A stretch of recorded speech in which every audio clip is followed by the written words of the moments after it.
SNX Radio. Coley UFO. If you can hear this, you're part of the show.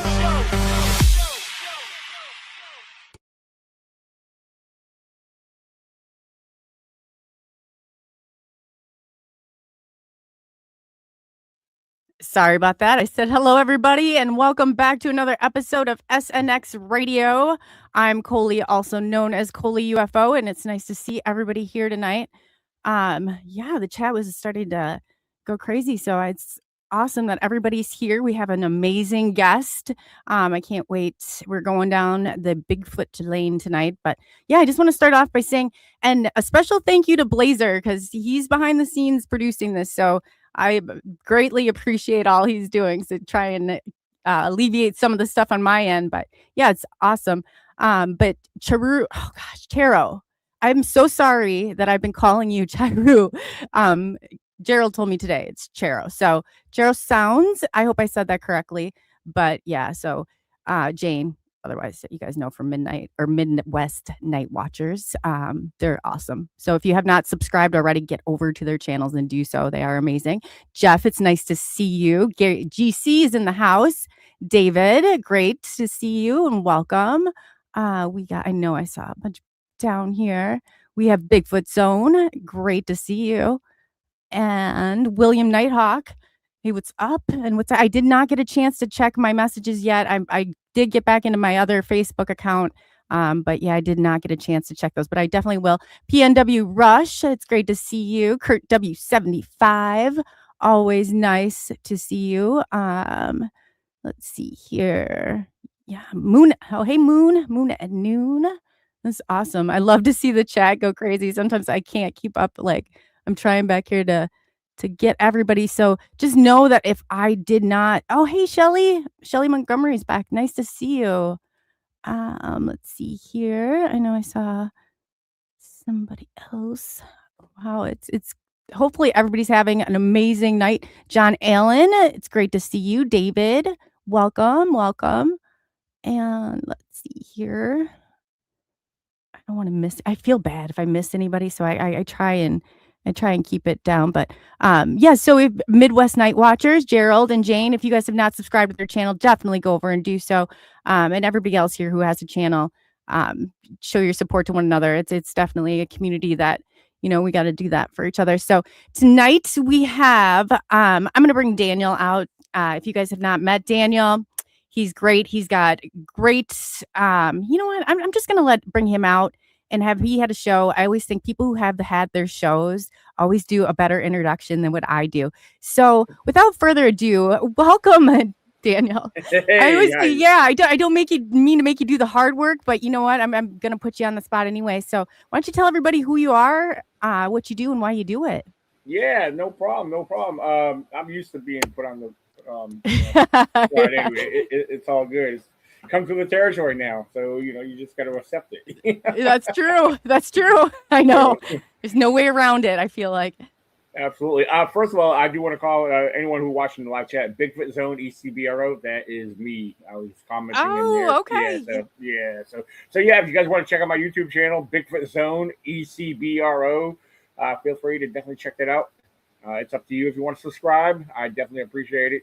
I will say that part of who I am is a wildlife and Bigfoot researcher. I've been involved with the whole Bigfoot thing for over 15 years now, and it's been quite rewarding. It's been an exciting journey. The adventure has come a long way, and I'm going to tell you what: the more I get involved, the more I step foot out in the field, it never disappoints. It's far from disappointing. But I will tell you this: if you guys want to get a feel of what kind of field research that I do, me and my team, one of my team members, David Lester, is in the live chat. So gotta say hi to David on there. I want to give a shout out to him, and also to his wife Melissa Lester. I won't mention on live air, but prayers are going out to her for the testing that she's going through. Hopefully those results come back, clear. Well, so we send our love also from here. Yeah, that's really nice. So that you mentioned that. Absolutely, yeah. 'Cause she went through a lot before, and things are kind of giving them a scare right now. They're doing some tests, and again, hopefully all that comes back out okay. Um, so yeah, and a Don't little bit forget your grandson. Oh yeah, of course. Caden, he's in bed right now, but I'll play this back for him later and say, Caden, I love you, and don't worry, we will go camping soon. He's been bugging me to take him camping. Actually, this past weekend, I couldn't really go out to where I wanted to go, so I took him. We set up the tent in the backyard, and we camped in the backyard this past weekend. So, that's cool. Do you take him out squatching with you then? He's been out a few times with me. Yes, absolutely. He loves it out there, and and one of my new books I just published is based off of me and him. It's a short little kids book called Caden Goes Camping. So it's a fictional. Oh, that's awesome. Yeah, and, but in the book, Caden discovers Bigfoot in the book, which did not happen in real life, but maybe that's yet to happen. So, but I want. Oh, that's amazing. His name's Caden. Caden, yep. Caden. Well, hello, Caden. We want to say hello from you here. We're glad to have your grandpa here tonight. So that's awesome. Absolutely, yeah. He's in bed right now. I got to get up. I take him to school in the morning. He's 5 years old. So, and he's even though he's my grandson, he's like my best friend. He calls me dad. He knows I'm his grandfather, but I'm his dad figure. So. Aw, that's awesome. Kids are that age too. They're, their imaginations are still running. It's like they can do anything yet. They don't have all those restrictions yet. I love that age. Absolutely. He's a smart little booger. My parents get blown away how he knows how to operate the tablet that I let him play with almost every day now. So he likes watching his cartoons and doing his little thing on there. My father's like, he said, that little son of a gun knows how to turn it on and knows the password and everything. I said, Dad, I showed him all that. I mean, he knows he picks up on that. He's, kids, we fail to forget that kids, their brains like sponges. They absorb everything. So whatever we present to them, they're going to pick it up, So yeah, he's quite the character, He's a lot of fun to be with, play with, and I just I can't get enough of spending time with him, Oh, that's awesome. You guys are lucky. I was like that with my grandma. I mean, everywhere she went, and I would never take that back for anything in the world. It's amazing to have that. Yeah. So he'll love that his entire life. I guarantee it. Oh, for sure. So, you guys check that out. While I'm talking about books, like I said, that's one of my newly published books. It's they're not set out for global distribution quite yet, but you can find my books on lulu.com. One of the newest books I just put out there is, I'm having a brain fart. Trail of the Unknown, a journey beyond truth. So it's based off a lot of research, and it's the way we should look at the research itself. I present things very objectively without dismissing things. So I want to be careful how I present that to everybody. A lot of people that know me over the years are like, I'm a negative Nelly. No, I'm just an honest person. So I just want to throw that out there. I'm not a know-it-all, but I do present things very logically. I want people to think critically and know that the truth is out there. And I will tell you, even though if you read my book, be careful how you read it and comprehend it, because the book itself speaks for itself. The truth is out there. Bigfoot does exist, but the book is presenting things very objectively. It's so we could look at things not. Let me lay it in other terms. Not everything's Bigfoot in the world, so let's just keep it at that. But I look at things scientifically. I am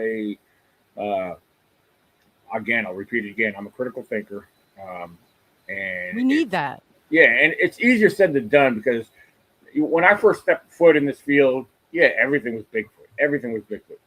And because I was like kind of going along with the crowd, because everyone's like, Bigfoot this, Bigfoot that, that's Bigfoot, that's Bigfoot. And it just didn't make sense to me. But it was exciting to go along with it, until you're like, whoa, except that. You can't be like that. I grew up in the world. I grew up being in the outdoors. Ever since I was a young kid, I learned about the wildlife. I learned about the outdoors. I observed wildlife.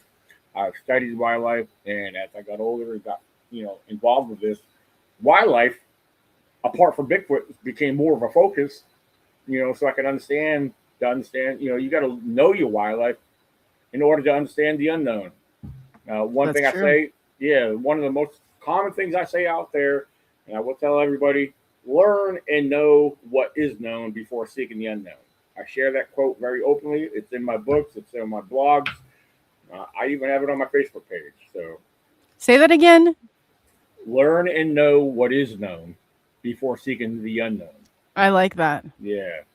Because there is too, but I know when I was like ET was like, and UFOs and all this stuff where it was in the height of the activity, it's like you are so excited and you want so badly, but you're right. It really does take somebody who is, you gotta be a little bit of an outsider, an objective, not subjective in it, Right. Absolutely. Um, for those who know me or those who observe me that may have, just stepped foot in or just started to listen to me, I don't want people to get the wrong idea about me. I do keep an open mind on a lot of things. As far as Bigfoot, Bigfoot's my main focus in the study field here. However, there's other things that I've heard about over the years that I would have expected to experience. So there are things out there that's happening in the woods, in the forest that we would never expect to experience, but it happens. There are things that we see out there. David could tell you, for example, David that's on the live chat, he could tell you. William Nighthawk on the live chat, he knows a lot of what I've experienced. So yeah, William just said he's a great friend and a younger brother and a hell of a researcher. So I've heard wonderful things about you. Well, thank you, I always William. ask around. People have great things to say about you. Well, for those who don't know William Nighthawk, that man is full of knowledge. He's got a lot of wisdom under his belt, and I was privileged to. I've had him on my podcast before. I've had him. I did a live camera interview in person at his home, and that's another thing I do. I produce independent films. It's a new series called Bigfoot Explorers. And very cool. Yeah, so it's a little bit about that real quick. We're boots on the ground. Our film is starting to pick up on live streaming. However, it's not for your entertainment. And I'm going to explain that very shortly. It is basically what we do. It's to give people an idea of what we do out in the field. And I've always put field videos out on my YouTube channel, by myself. I've been solo for many years. And then I started picking up with other members where I've gotten, a group together. We go out every year and we do boots on the ground. We do a lot of field explorations, both day and night, And what you see on our films is what we do. We're laid back. We go out there to have fun, and if we experience something, hopefully we're lucky enough to pick it up on camera. Now, we've experienced things where we were unfortunate where we weren't filming. Of course, that's the way it goes. By design, I feel like it's hard, it really is. Even with ET, like I would go and I think I had something so, it's not the same as the way you see it. It definitely is not the same. Right. Oh, for sure. Yeah. Like I said, I've always been the person where when presented with something from somebody else, I get stuff presented to me all the time. And people ask me questions of this and that, and over the years, I'm like, I've always came at them with the most logical explanation possible. Now that I'm experiencing some of the things people talk about, I don't know. It leaves more questions in mind. Like, what am I seeing? What am I experiencing? Is this related to Bigfoot? I don't know.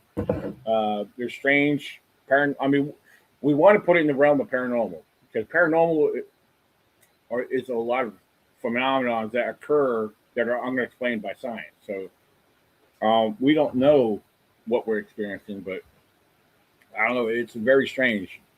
So shout out Do you to think Melissa that they Lesser. cross? I know that the paranormal, everything kind of gets shoved. I feel like that's the broader spectrum into the paranormal.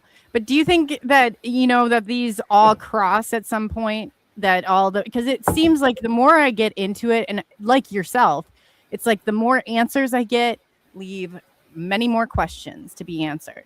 Mm. Do you think that they cross in some way? Do you think they're aware of one another, or is it, do you see them as, some people see them as the same phenomenon, just in different, I guess cloaks or? Yeah, I mean, we want to, but can we? Is the question. I mean, that's the question. That's one of the questions that are raised. Is like, is this related to Bigfoot, or could it be related to some other cryptid? First of all, let me back up and ask this question. I mean, this is a question that kind of, that kind of gives focus on a lot of things here. Is what is Bigfoot? That's the question. Now, there's a lot of theories out there. You can have everybody say it's this or that. We don't know, but is Bigfoot more than flesh and blood? A lot of people believe so. But with all the strange phenomena that we experience, like, for example, I'll throw this out there: strange lights in the woods. All right, so I've experienced strange lights up to 4 years ago in the state of Pennsylvania. On a couple of different occasions, I've seen lights in the woods there I couldn't explain. Like, what the heck am I looking at? And then during our group campouts here in Virginia, me and David witnessed seeing this round ball of light. It didn't illuminate nothing around it, nor did it project a beam like if it was a flashlight, spotlight, or anything. So, do you think it was an orb? The orbs are they're at every single level of this. It's paranormal, ET, cryptids, Bigfoot. I mean, their orbs are always a common theme. I would have to say it would be an orb, or could be an orb. But the thing is, most people explain orbs as a light of some sort moving. Now, all the lights I've ever experienced were stationary, except for the first little set of lights that looked like a bunch of glittering stars. And then I started seeing stationary lights spaced out in the woods up in Pennsylvania that were like around the size of softballs or slightly bigger, that were slightly dimmish, bluish, and then, of course, the light that we saw in Virginia, it was, like I said, it was more of a white light that may have had a slight ring around it to a certain extent, and then it just went out, Yeah, I've heard other people talk about this, other Bigfoot researchers, and you had mentioned before backstage that you knew Wojo and Richie B. Yeah. And they've had pictures, and they were out on a live, and you could see a light. And I said, I didn't know what they were seeing, and they said, we're not exactly sure either. They didn't, but it was responding to them. It seemed to, like, when they would let Richie started singing, and it really did seem like it was interacting with them. Yeah, I mean, that's interesting. I mean, a lot of people are experiencing seeing this. We don't know. I mean, like I said, it's mind-boggling. It's we're left scratching our heads. Again, we want to contribute this to Bigfoot, because I've heard from several sources that what we're experiencing is a form of energy that's being put out there that could be a type of presence of a Bigfoot that was there or watching us.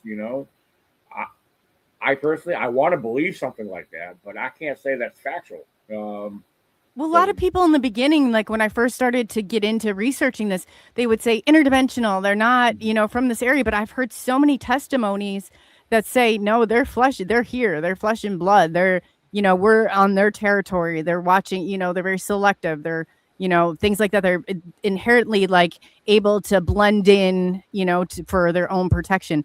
And there are crazy people out there that, I say Bigfoot hunting, like UFO hunting. I don't mean hunting, but right. I've heard people talk. It blows my mind when I do hear it, but there are people out there like that. Yeah. Well, for one thing, I can't say that Bigfoot is flesh and blood, because they leave tracks. I have found tracks over the years that I can honestly contribute to Bigfoot. But then again, a big part of the Bigfoot community and those who follow Bigfoot research believe that Bigfoot is also more than just flesh and blood. Now, I mean, there's some so-called witnesses out there that said they've seen things with Bigfoot, cloaking or going into a portal or something like that. I'm not going to call them liars. I don't know what they claim to be seeing, but I haven't witnessed that yet. So I personally, and I can't step on that or go into that category yet. So if they are more than flesh and blood, we have no physical or no evidence of, unless it's an individual who claims to have witnessed something. That's their own, testimony. I mean, right. I have yet to, see more. I mean, David will tell you that we want to find a category. Everyone could tell us, hey, well, Bigfoot's this and this and this and this. Okay, good for you. But you know what? Show me the evidence. That's how I'm sorry. That's how I am. I'm blunt about it. Right. No, me too. I tend to get fed up with people telling me all these so-called facts when they don't have no evidence to prove the facts. That's where I stand. It drives me crazy. I get on these kicks too. I'm like, you know what? Your story is good enough.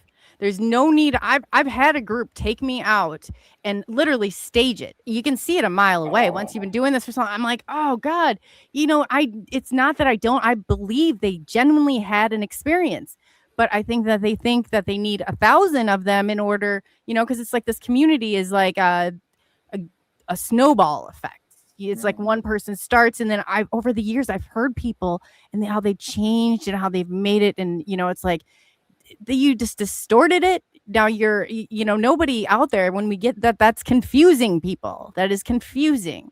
And it's like, you can't sit out there and tell me like you don't think that we noticed. I mean, you've been on my show how many times throughout the years? Like I'm like, so I just, it drives me crazy that happens. And then it's like they'll hear something or they'll hear somebody else's story. I don't know if they want to be a part of this so badly that then they, interject their own experiences, but it really does. It sucks that happens. Well, it's funny you mentioned something like, they want to be a part of this. Well, that's the thing. I've learned this and I observed this over the years. Everybody that gets involved, that steps foot into this field, they want to get noticed. They want to get recognition. So what are they going to do? They're going to, some of them go along with the crowd. Okay, the majority of the crowd, or the popularity side of the crowd, they're going to go with that theory. They're going to run with it, So instead of doing things and thinking for themselves and doing their own research, which is so freaking difficult, for so many people, they got to go with hearsay instead of doing your own research. I've come to my own conclusions on a lot of things. Doesn't make it a factual information, but the more I look at things and consider things in a certain way, I personally, and I'm not going out there to convince nobody. I'm not going to tell you that, well, I believe this and this is why. I'll present it, but I'm not going to force it down your throat like everyone else is trying to do.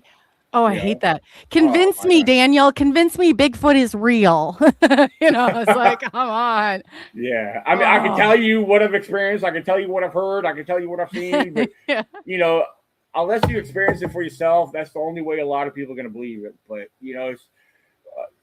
I look at things. I like speaking to skeptics, especially skeptics. I've done presentations at universities here in Virginia, and, and I've had a lot of positive results after that presentation.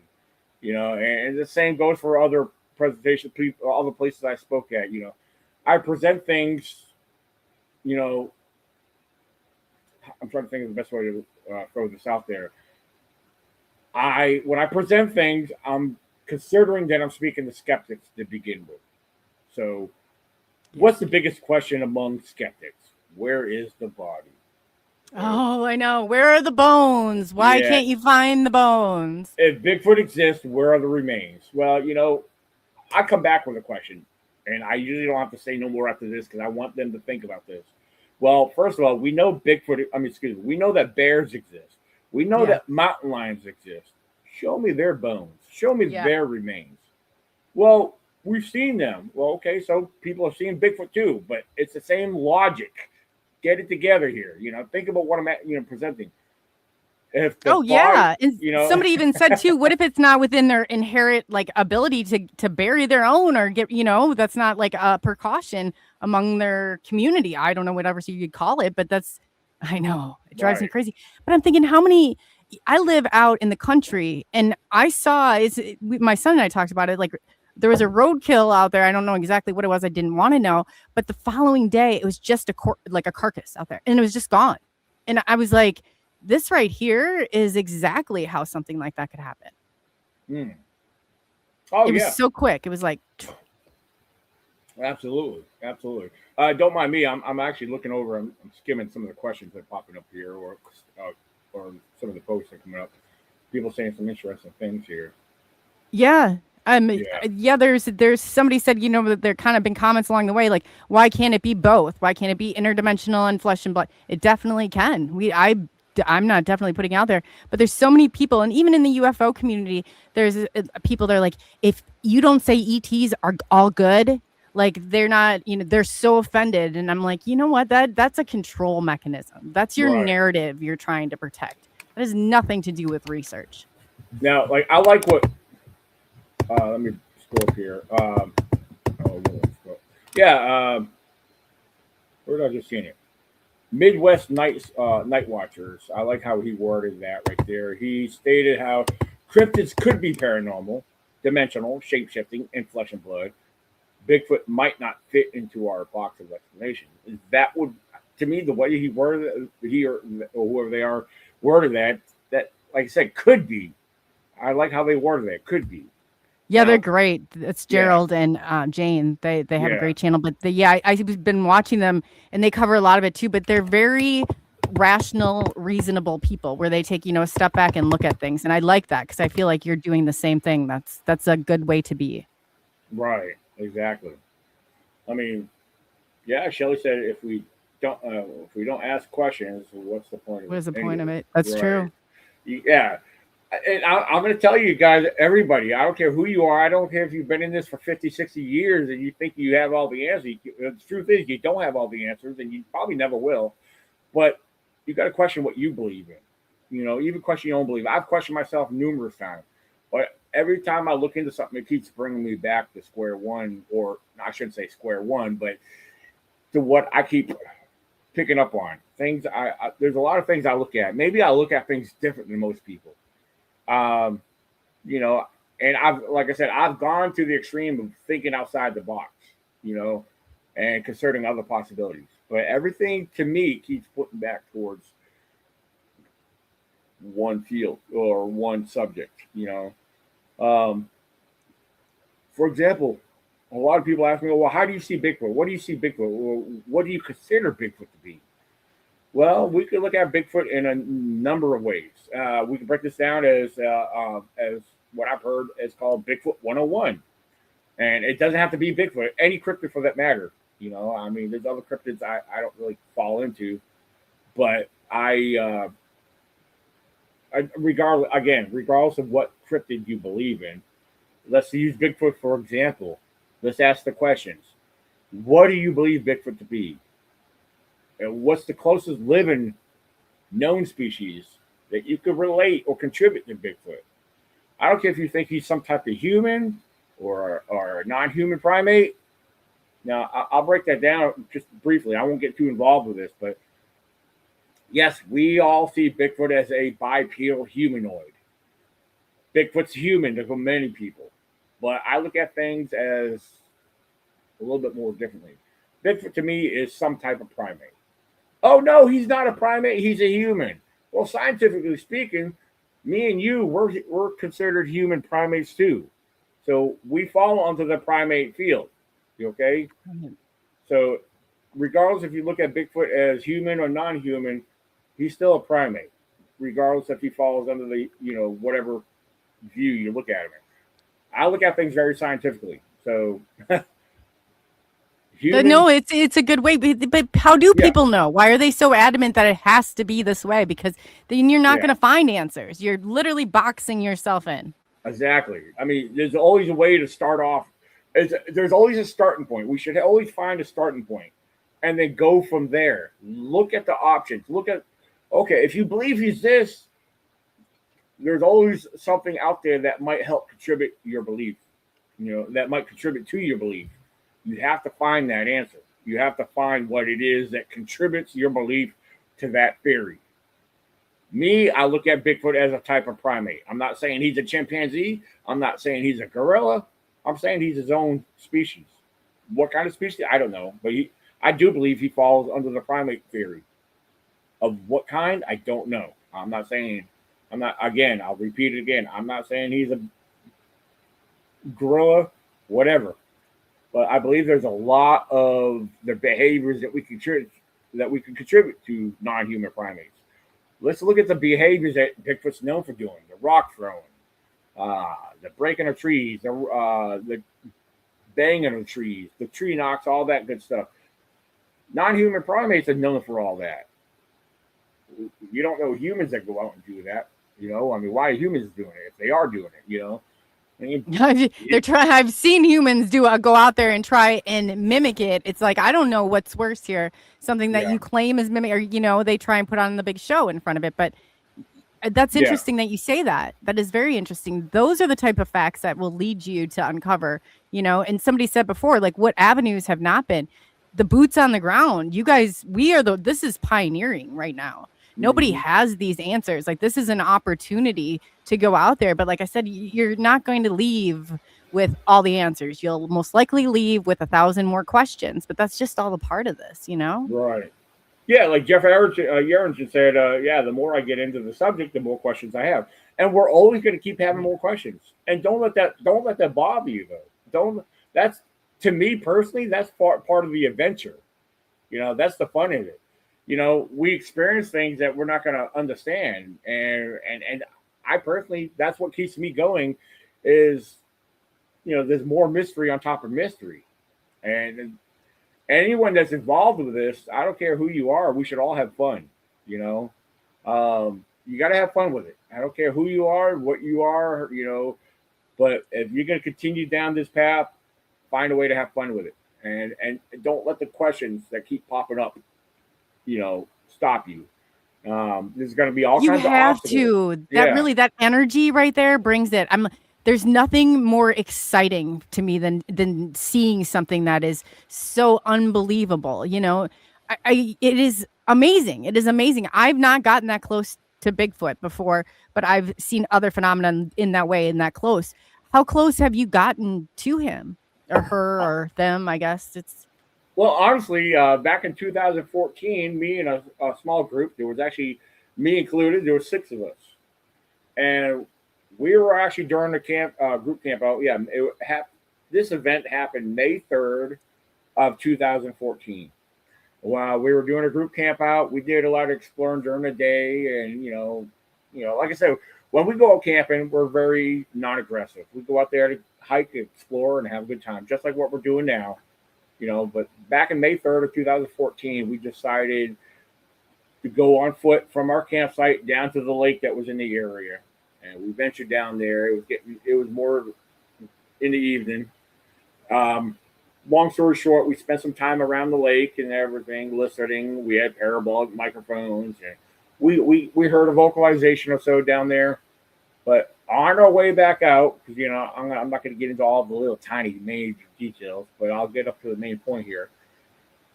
Well, we regrouped together after spending some time around the lake, and it was time to head back to camp. It was late, it was dark, and we all had our headlamps on. And we had almost a mile hike back to camp. So we're working our way out from the lake, going out to the main forest road, and we're walking a single file line. And I'm leading, I'm up in front of everybody. Everybody's trailing right behind me. And again, you can hear everybody talking. We're all having a conversation, talking among ourselves. And then up ahead of me, walking straight towards me, here's this deer. He's just walking straight towards us nonchalantly. And I was like, oh, I'm staring at it. I kind of slow down a little bit, but I'm still kind of walking towards it as it keeps walking towards us. And somewhere around 10 feet in front of me, it just turns off nonchalantly. Okay, so that's odd. That deer should have already ran off and felt spooked. I don't know. I just thought that was odd, but It was whatever. It was cool that deer, got that close to us before it just nonchalantly walked off into the woods and disappeared into the darkness. Well, right up past where that deer walked off into the woods, over on the opposite side of the forest road, I noticed something reflecting or shining, or I just didn't understand what the heck I was looking at. My headlamp caught something I thought was on a tree. Now, in the national forest here in Virginia, in random locations, you'll have these little yellow signs in random places, and what they usually say is no vehicles beyond this point. And at first, I thought that's what I'm seeing. Like, that's kind of an odd place for one of these yellow signs to be showing up at. Anyway, I'm staring at it. I'm stopped, by the way. I'm stopped and I'm staring. I'm looking at this. My head, I'm trying to get focused. And all of a sudden, it became more focused as I noticed it blinked. It was a set of eyes looking at me. And I said, what the heck? Yeah, it was kind of low. I'll be honest. It was kind of low. And my buddy Tracy Arnold, he was the next one behind me. I said, Tracy, what the heck is that? Is that? And my first words were is that a freaking mountain lion? Yeah. Because of these large yellow-looking eyes piercing back at me. It was sitting kind of low by this tree. I couldn't make nothing out, but I saw those yellow eyes, looking straight at me, and it blinked, and then all of a sudden it zipped off. Now, for the record, the only other animal or species of animal I've ever seen out in the woods at night that would reflect bright yellow eyes was a raccoon. Now, of course, raccoon, this, could have been a raccoon, but, at first, no. It just didn't make sense. I just saw this ton of yellow eye shine piercing at me. It blinked, and it zipped off, real fast. And Tracy saw it zip off as fast as I did. Tracy's like, guys, get up here. There's some eye shine up here. So what do? We all get up in that location where we seen that first set of eye shine, and we get in that group, and we're looking down, and sure enough, that set of eye shine shows up again, at least a good 30 to 40 feet out in front of us. Now, I will say for the record that we didn't realize, not right away, but from where we were standing, it sloped down several feet, then it leveled back out. So, and then we're looking at this, we're seeing the set of eye shine, and I was like, what in the world is that? Now, from where we're standing, we estimated whatever this was no more than 4 feet tall. And it was swaying side to side. So it was interesting. Like I said, it was swaying side to side. I said, what in the heck is this? I'm not seeing, it's so dark in there, and about 30, 40 feet out, you're not making no shape and no details and nothing.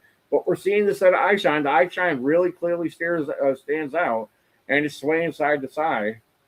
And while we're observing this, probably about not even quite a minute later, about 5 to 6 feet to the right of this one, another set of eye shine appears.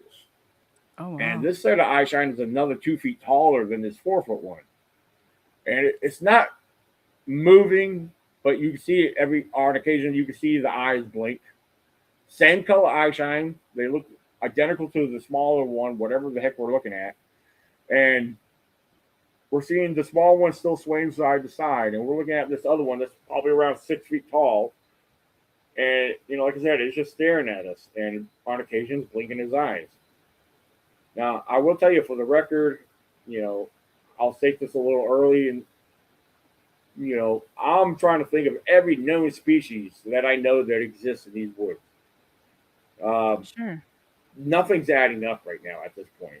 It's very strange, So as we're observing this, I'm looking through here. Like I said, it's real thick, a lot of bushes, trees. It's very dark. And, even with a headlamp, you can only see so far with these headlamps. A couple of us had some bright headlamps on. But I will tell you, as I'm looking along, looking through the bushes, something down below on the bushes, almost on the ground, caught my attention. And I'm looking at whatever this is on the ground. There was another set of eye shine, a third set of eye shine, but it looked like it was on the ground. Wow. And I'm staring at it, and as I keep my eyes glued on it, I'm I don't know who's hearing me, but I'm talking about it. I'm pointing at it. And I'm trying to keep my focus on it. And as I'm staring at it, this third set of eye shine looks like it goes from the ground and starts growing or raising up. And it's going up. And the bushes were easily probably around 6 feet tall. And I'm seeing the set of eye shine come over top of the bushes. And by the time it stops, this third set of eye shine was towering over the 6-foot one by another 2 feet. So now we got 3 different subjects here. One at 4 feet tall, that's still swaying side to side. We got something here at 6 feet tall. Now we're looking at something that's approximately around 8 feet tall. Oh, wow. And now I will say this again: Bigfoot Sasquatch wasn't even in my mind. I wasn't even thinking Bigfoot or Sasquatch. But Tracy, my buddy Tracy, I don't know what made him say it, but he said, "Guys, we got squatches." I was like, "What? No way!" I was like, "There's no way." It's just squatching what? I mean, the height levels of these eye shines wasn't adding up to any known species of animal that I know of. So, but it did get interesting because that tall one made a maneuver where it turned to its left and it had appeared to take a step or two and turn back and look back at us. But now when it made that maneuver, I believe the light caught the angle of the body just right, because what we saw next was a set of very wide, broad shoulders and a big round head that was sitting on top of those wide, broad shoulders. And I can tell you, whoa, these were not bears. By no means.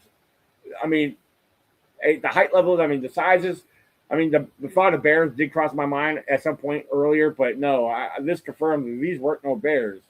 What else were these? What else were we looking at?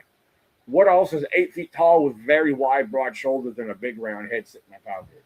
Right. So at this and then point, you think there was more than one. I've heard that they travel in packs, more or less. Well, like I said, I can't prove this, but after that seeing what I saw, to me that confirmed that okay, we were looking at squatches. But the one thing I can't prove is, was this a family? Was there a juvenile female and a male? Well, I mean, that small one kept swaying side to side. And I will state this real quick. That swaying movement is behavior of a primate. It's something I often thought about. That's primate behavior. Chimpanzees and other primates do that. It's a sign of anxiety. It's a sign of nervousness. So I'm not saying these were primates, but like I said, that's just one of my observations in the field that I witnessed, that this small one was swaying side to side. Look up videos of primates swaying side to side. You hear about stories of Bigfoot sightings. It was swaying behind a tree, peeking out. It's a common reported behavior with Bigfoot. So you've gone in and actually done research on, some of these primal. I've done a lot of research out in the field. I don't just report back about what I see in the field. I have to do studies. I have to look up notes. I have to look at things that help me understand what I'm looking at or what I'm observing. People don't do that no more. Everybody's got to come up with a conclusion through their imagination. I try to do or go beyond that. I try to study things. Look at what is known before jumping to conclusions on what your imagination wants you to believe it to be. So that's how I'm looking at it. So now, with this all being said, after this observation, they all did disappear. They all disappeared. It's like they turned off and went further into the darkness. Now, and after that, we kind of got ourselves together. We continued back on foot and headed back to our camp. Now, one thing I will say, something happened in that same section of woods just around the corner a year later. Now, it wasn't a visual, but I was by myself. It was during the hunting season. I was camping out and I was hunting during the hunting season. It was November of 2015. And I'm sitting there at camp. I'm not tired. It's probably about 10 o'clock at night. And I'm just kind of sitting there. It's gotten quiet. I was bored. So what do? I get up from, I had the campfire going. My blazer sitting right there. And I just pick up the spotlight. And without turning it on, I walk out to the middle of the forest road in complete darkness. I do this on occasion. I don't know why. It's just something I started doing. I like to walk out in total darkness. I guess for whatever reason, for not to disturb anything that might be around. But I just do it for whatever reason. And I'm standing in the middle of the forest road, kind of looking around in the darkness, And I will say for the record, even though it was hunting season, there was one other spot nearby. Nobody was camping in there. I was completely by myself in this area. Oh, wow. So do you think you're like drawn out there, or like something? Do you feel like a call coming out, or do you feel them, I guess, or sense them? I can't say that I feel. I do pick up on certain things. I can't say I notice that they're there, but sometimes certain, if you spend enough time out in the woods, and just, I'm sure any average outdoorsman that spend years in the woods, you do pick up on things, and they know what I'm talking about. It becomes a natural instinct. Because your body, your senses, you kind of become toned to what's out there, So I agree. Yeah, absolutely. Well, I think it's a part of our, mechanism too. But I just know, like I went to an area I knew so well. If there was a slight movement, I could sense it or detect it. It's like you have to know your surroundings. Be acute of everything going on around you. Oh, for sure. Yeah, I've been out in the woods numerous times, and you can feel a sense of unease or something might be there. So, but anytime you feel that, you cannot ignore that. You got to be. It should put you more on alert. Regardless if it's something that could harm you or not. If you feel that way, don't ignore it. Never ignore that. But I agree. But yeah, when I got out into the middle of the forest road, like I said, I kind of stand out there for a moment in complete darkness, and I decided to turn the spotlight on. I pulled the trigger on the spotlight, and I'm facing the tree line across me, which I'm only about 20 feet away, by the way. And all of a sudden, as soon as I turned the spotlight on, even though I didn't see nothing because it's too dark and thick in there, I heard a deer. I kicked up a deer. You can hear the sound of a deer run off real quick. I spooked it. I said, oh, cool. I spooked the deer. Okay, so from my left to my right, I continue panning the spotlight. And when I reach between the 1 and 2 o'clock position, immediately, whatever was inside that tree line over at that point, I can tell you for a fact that it was bipedal. It was very large and very heavy, and every step it took had a crunch and a thump as it stepped. Because what I heard next was something very large and heavy stepping away from me. And when I heard this, I'm not gonna lie, my heart felt like it was like pounding up in my throat. I was very timid. I was very intimidated. I was very nervous because I was by myself, unarmed. My shotgun that I was hunting with was back behind me at the camp, and I'm out there with nothing but a spotlight in my hand. And the keys, God. Yeah, my keys were hooked to my belt loop, because but I'm hearing this walk away from me. Like you hear, it wasn't fast, but it wasn't slow.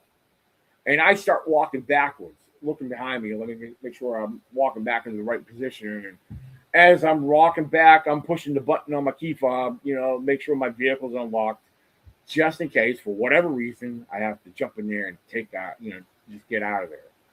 But I get back into my camp, I throw another log or two in the fire, and all of a sudden, I just instantly calmed right down. That feeling of fear went away, and I'm just taking it all in. I'm trying to, think about what I just experienced, what I just heard, and I come to the realization of whatever that was. Let's entertain the thought that it was a Sasquatch. It was going away from me. If it meant any harm to me, it had every opportunity to come running out of the woods and sack me like a football player. But no, it went in the opposite direction. Now, one thing I want to point out from my 2014 encounter and this situation that happened a year later, same section of woods, just around the corner. You notice how I talked about there was a deer present prior to each situation. Yeah, they feast on it, right? Well, that's something I question because I've heard theories that people believe that they feed on deer. I believe on it. Why not? It's a food source, It would make sense, yeah. So my question I asked myself, did I interrupt the hunt where they make, were these Bigfoots or whatever, or whatever that was in 2015, again, entertaining the thought that it was a Squatch, considering the size and the weight that you hear walking away from you. And it was definitely bipedal. I mean, what else in the woods is that heavy bipedal, that might be roaming the woods? So, I mean, I question that. I mean, did I interrupt something? I want to believe that that was a good possibility. That, I don't know. It's just something. But that would make sense, though. They would need, because it seems like the things that are certain is they're near food and water sources themselves. Right. And of course, and there is water sources there. Like I said, the first encounter in 2014, we were coming from the lake. Well, for the record, there's a river, a small river that flows through on the backside, and there is a creek and a stream. They come in and join the river that feed into the lake. So there's water sources there, and usually in these areas, there's always deer in this area, these areas in the evening anyway. So it's an excellent feeding ground for any predator. Coyotes, the coyotes. I hear the coyotes there at night all the time. So there's predators out there and plenty of prey to feed on. So, I mean, it's an excellent feeding ground for predators to come hunt. I mean, it only makes sense. For anyone who knows the area where all your prey come into, your prey, your predator is going to follow. Oh yeah. Yeah, absolutely. But and that's true. It's just we're all a part of a food chain. There's somebody out there that's, I mean, that's one way or another. If they're lacking food, they're going to prey. They're going to hunt. It's just a survival mechanism. Yeah. I mean, I've watched The Lion King plenty of times. So we live in a circle of life. Yeah, we do. We do. People don't like it. That's great. But it's not a fact of if you like it or not. This is a reality. It's like, right. I always go back to, I don't even like to talk about that movie Alive, but what you will go to and what extent you will go to in Darwinism to stay alive. I mean, we're kind of geared and programmed that way. Yeah, absolutely. Absolutely. But, like I said, over the years, I mean, I tell you what, if I had a way to live out there, if I had a way to be funded to be out there more, I so would, I just can't get enough of being out there in the outdoors because there's so much more to experience out there. There's a lot of people have no clue what's out there. I mean, there's more out there than we can even comprehend or understand. It's just, I don't know. There's a lot of little things. I mean, even the small things I've experienced up to now, and it just doesn't. I don't know. I'm trying to think of the best way to word this is. It's not enough. The more you experience, the more you want to get more experiences. Oh yeah. Yeah. I'm one of those. I'm willing to admit this. I'm one of those thrill-seeking personality, right. Type people. And it's like, what's next? I mean, at what point? It's like, what is you do it. Part of you, it feeds inside of me anyway. That excitement. Yeah, it's kind of like you hear of those adrenaline junkies. Mm-hmm. Well, it's the same thing for me. I mean, yeah, there's certain things out there that get your blood pumping and adrenaline running, but even without that, there's this other surge of energy that you get pulled into when you experience even the slightest things. It's kind of hard to explain, but you just got to keep going after it. You got to keep going after it because the more you experience it, little by little, you might start to understand some of it. So that's true. That's true. Yeah. You got to go out there, boots on the ground. If you're going to, you got to walk the talk. I agree. Oh, for sure. Absolutely. I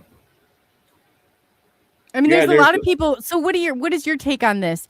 Do you think that, I mean, are they both good, bad spectrum? There's some people that think, hey, they're out there, they're going to terrorize, they're going to rip you apart. And other people are saying, yeah, no, they're the most tame creatures that you'll ever come across. And it's, it's humans. We got both sides of the spectrum. E.T., same thing. I'm not going to say one way's all good, one way's all bad. But inherently, do you think that they, they're curious about humanity, that they're watching? Are they afraid of us, that they're going to attack, or what has been your, I guess, do you buy into the missing 411 and all of that goes on at the state parks?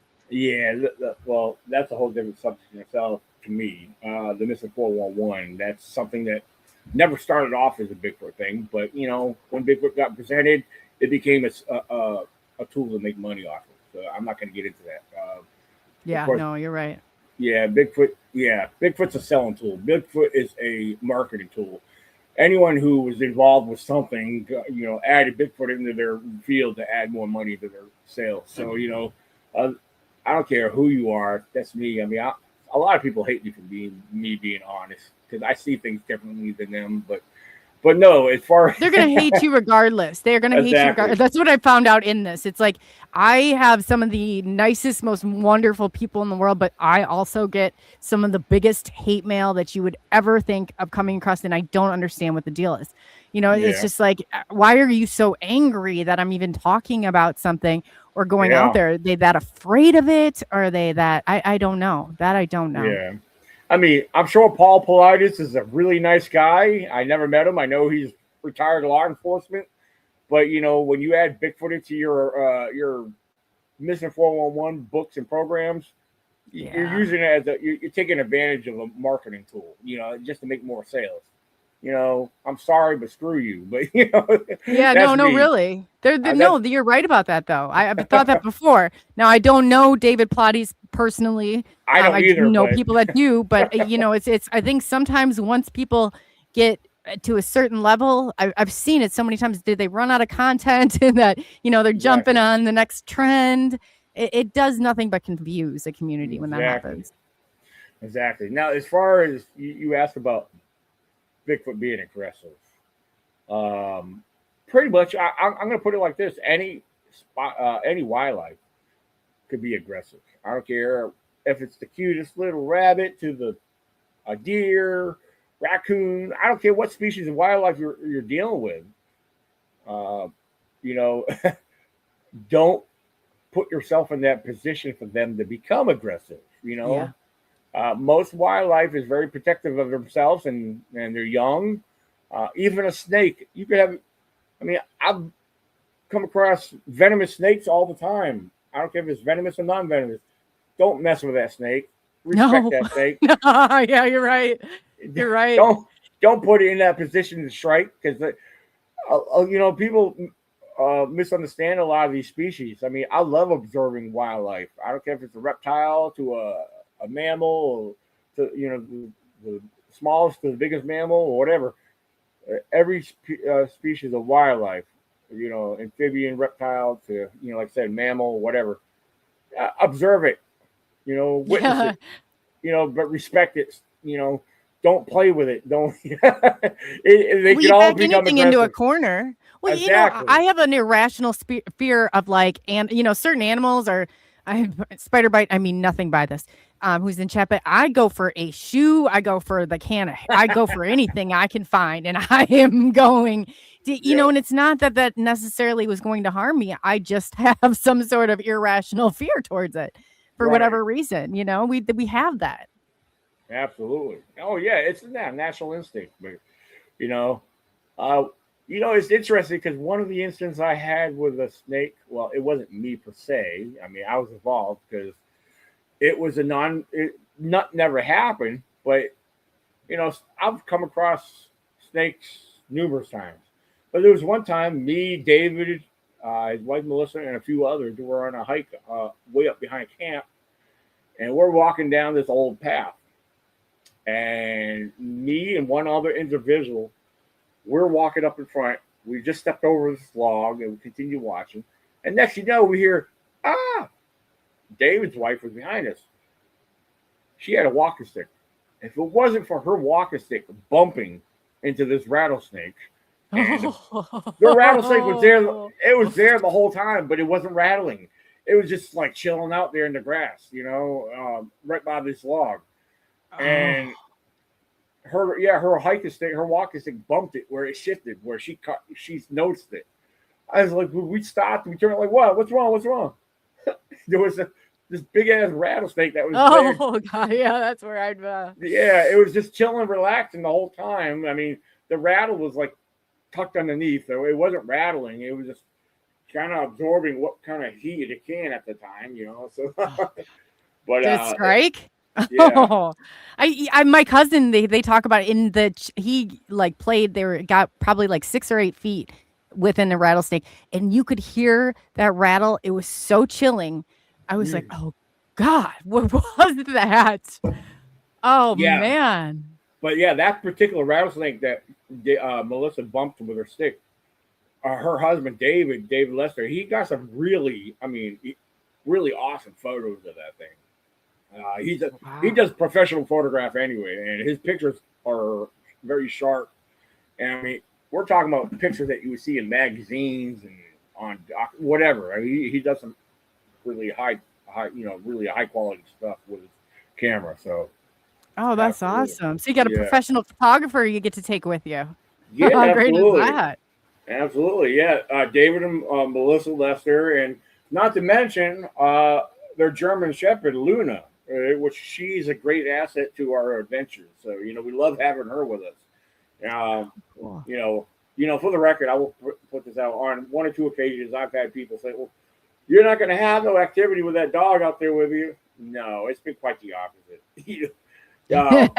Maybe we want things to, it's kind of like a caution, buyer beware, a warning shot fired. I think it does provide a little bit of protection. I'd take her with. Yeah, Luna, it's awesome because even just chilling at at base camp, when we're sitting there, doing our thing, relaxing, having fun at camp. At nighttime, of course, at nighttime, all the wildlife start getting active. The deer come around more, but we're sitting there at camp, or even if we're out and about hiking, doesn't matter. She picks up on stuff. She's like, it's interesting to see her get alerted to something that we don't know about. Like, okay, what is she picking up on? That tends to get us excited. I don't care if it's just a deer that she's picking up on. We don't know what she's picking up on, but she's picking up on something. But it's always interesting to see her perk up and like, like what is it, girl? You guys are brave out there. You're brave. Yeah. I'm more afraid of like being out there in that, desolate area. I don't know. It's so many possibilities. And then you got like this nylon tent and I'm like, this is not protection. This is not protection. Oh yeah.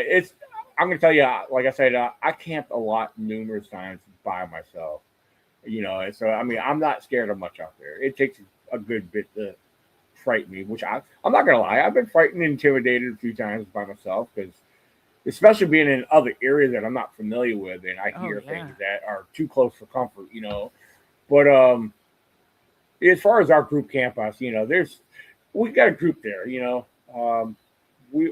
it's not much to be intimidated about when we're there, So yeah, it's we don't experience much. Yeah, that's my. Oh, okay. Oh yeah, Blazer had put some of these pictures together. I was gonna show them while you're chit chatting. That's awesome. Yeah, this is my online radio program, which a lot of my the podcasts that we do, we start them off on YouTube. They're a little. I will say, they're a little. I'm trying to find the right words to use on this. They're a little rough around the edges, but it's what we go with the flow. We put stuff out there, and and then we upload it to the online. I take the audio and put it out there. Now, a couple of these pictures, I'm not recognizing what he's showing here. Oh, well, of course, that's me. But yeah, they're but that's cool. With anything. You kind of have to have fun with it. Like the UFO stuff, I always find like fun ways to present the information, and I don't see anything wrong with it. Some people are like, "Oh, I'm like, no, it's really not, because I think that it's a way of all ages. Seeing something like that, like they can participate in. Like you said, you wrote a book for your child's book or children's book, right? For your grandson. Absolutely. Yeah, and you write it at a level, it's like everybody can relate to that at some level, Oh, for sure. Absolutely. Yeah, I just recently put out 3 different books. Oh, now, this image right here, I thought was cool. I put this together. I actually use this in one of my blogs. This is actually AI created, but this is actually me, starting from left to right. That's me, David, Melissa, Mary, and John. So, of course, it was just an AI created image of us at our group camp. We camp together. Oh, we do have others that come out with us. We got 14 people expected to come out to our camp this year. So, Oh, that's awesome. yeah, so it should be pretty exciting. Absolutely. Oh, very cool. Yeah, no, that's fun to see pictures. So where do you go? Is it primarily in Pennsylvania area that you go out and you have? I actually do both. I actually just recently, about a couple of weeks ago, came back from camping in Pennsylvania. I filmed an episode actually of my virtual background, Bigfoot Explorers, a paranormal twist in the search. That took this episode was me right here on the. You can see me. I'm actually in between myself and my buddy Chadwick. Cool. So yeah, and the house in the background was actually an old abandoned house that was right next to where we set up camp on the back of this private property. We did a lot of adventuring around there, did a lot of exploring, found some pretty cool stuff. But the most exciting thing happened when we decided, let's go inside the house and started doing some play around. I'm not a paranormal researcher, but we went in there and we had paranormal activity there. So, and it was all caught on film. So all that's on my YouTube channel. It's got that cover on it. So yeah. And tell us again what's your YouTube channel. I know that it was in chat. I just want to make sure you guys go over and definitely subscribe to Daniel. He's got some great information. I was just looking for. Yeah, my YouTube channel is titled Bigfoot Zone ECBRO. So you can check that out. Now, Bigfoot Explorers, I am adding it. I've been uploading everything on my YouTube channel, but it is just starting to stream on Fossum TV network. Now, I will say this. Fossum TV, I don't know, they need to get their crap together, because if you go to Fossum TV and do a search for Bigfoot Explorers, it's not showing up. But if you go in there or doing a Google search for Bigfoot Explorers on Fossum, you will see it will pop up season one, episode 1. They finally got that up there, but you won't find it under their library search under their platform, which is weird. So, but yeah, like I said, we are streaming on Fossum episode 1. Also, another small network just picked us up, Headline Outdoors. Which is awesome. Wow, that's awesome. Congratulations. Yeah. Well, thank you. Yeah, Headline Outdoors. They got they got banter with Richie B on there. And the guy, when he emailed me and reached out to me, he's like, hey, we want to add another Bigfoot group on here. I said, oh, okay, cool. And so yeah, they upload their stuff. They show it on their network, and which they deal with Roku. If you got Roku TV or Amazon Fire Stick, you can watch Bigfoot Explorers on there now. So oh, that's awesome. Well, congratulations. That's really cool. Absolutely. Thank you. Yeah, it's exciting. And my thing is, like I said, our show, I'll call it a show, is not for entertainment. We're not out there like Bigfoot Explorers and get your excitement to keep watching. We're not like Finding Bigfoot. We don't have a production crew following us around. We're boots on the ground. We have a lot of gizmos and gadgets. We use technology, but we don't go out there producing stuff to keep you watching. We're not for entertainment. Those shows are for entertainment. Those guys gain popularity because, you know what? They're part of a large network. Yes. We're not part of a large network. Our content gets out there from YouTube and whatever other platform that wants to share our content. We're thankful for what does get put out there. And that's so true too. Yeah, and I wanted to put out there to spread awareness. I'm all about spreading awareness of research and what we do.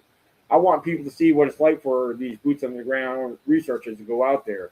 You're not always going to see activity on there. I mean, no. If you're watching a show that produces thermal images and all these details all the time, it's entertainment, people. Wake up. Yeah, I know. I get so mad sometimes. I'm like, the mainstream is buying into it's not how it really is, and it gives people this whole Hollywood perspective on it. And I'm like, they wouldn't know if they actually experienced it because of how it's portrayed. It does not happen that way. It does not. Right. Absolutely.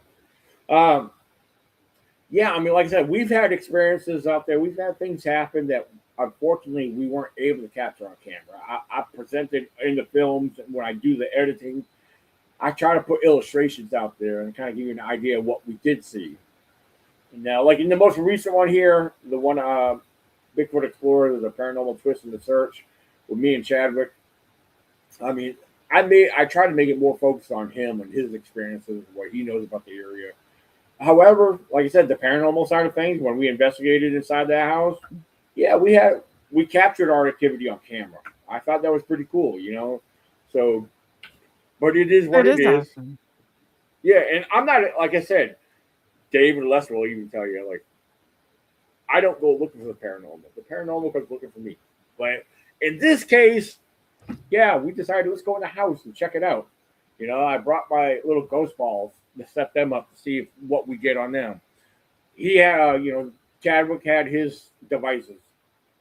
And, you know, I have audio I have still yet to go through. But I had my audio recorder going. I don't know if that picked up anything, but at one point, like EVPs and yeah, exactly. Oh yeah, I'm all about it.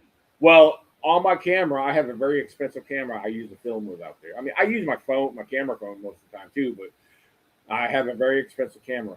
And when I was going through the audio and visual to do my editing, I said, "Whoa, what the heck is that?" Because at one point, Chadwick was upstairs on the, you know, I was in the basement. Chadwick walked upstairs, and you could hear him. You could hear him walk around and stop and everything. And at one point, he asked the question. And you could hear it. You could pick it up. I'm downstairs. I'm recording. I'm watching everything downstairs. And as he asked the question, some people say they can't hear it. But I played it back multiple times. He says, "Are you still here?" And I pick up, "Yeah." You know, and I replayed it and I enhanced the audio where you hear it again, because I guess, you know, it was kind of faint on the first round, but when I copied it and duplicated it with enhanced audio, I mean, maybe you need to have earbuds in, I don't know, but I heard it clear, you know, just fine. So, but once you've been like, you know, listening to it for a while, or you're more like, you can hear, you know, it's just like anything, I think, if you're not as used to it. Oh yeah, absolutely. But yeah, I thought that was exciting because, you know, like I said, we got the ghost ball going off on its own. It was sitting on this little metal bench in the basement in the corner. It went off the first night. We actually were in there 2 different nights, but the first night is when we got most of everything. And it was steadily going off, you know, like, whoa, what the heck, you know? And then Chadwick had something he was filming with his phone, and he didn't catch it till after he went through his footage. And he's like, "Daniel, look at this. What the heck is this?" And he's filming it. He's looking directly at the bench where our little light ball is sitting at. And there's like this weird glimmer or shift in the screen from his phone. He said, "My phone has never done this before." You know, he has a similar phone to what I have. His phone has never glimmered or shimmered or anything. Like you could see, like there was a disruption in the matrix per se. You know. Oh, sure.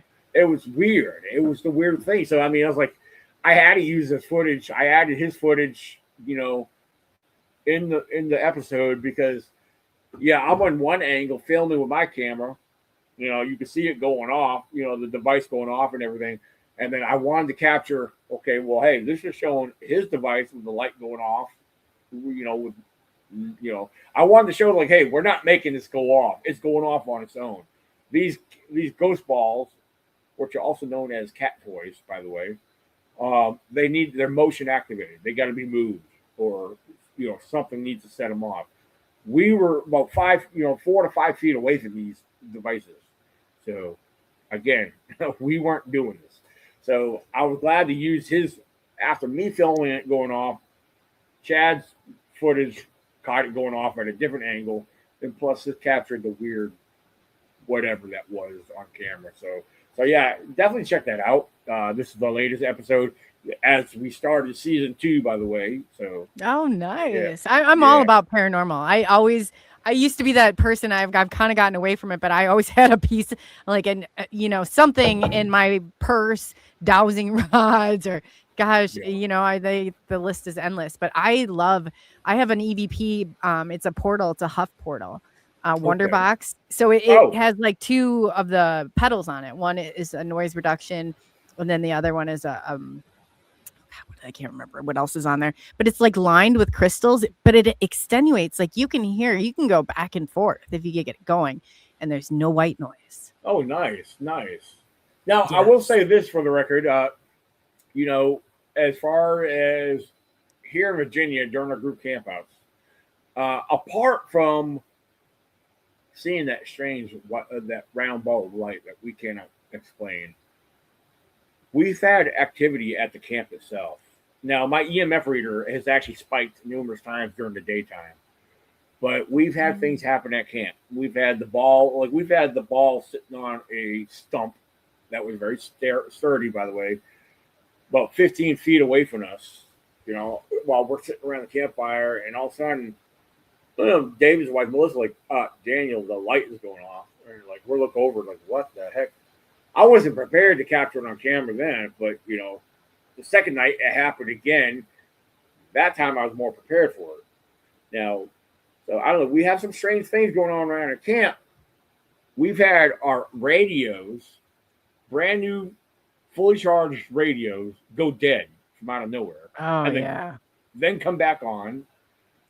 David's equipment, you know, he keeps his equipment in the tent next to his other main camping tent. And he's had devices like his MP3 player that was completely turned on by its own. You know? Oh, yeah.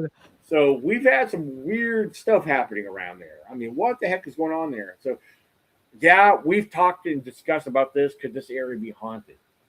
Because there are remnants of old homesteads throughout this part of the forest out there.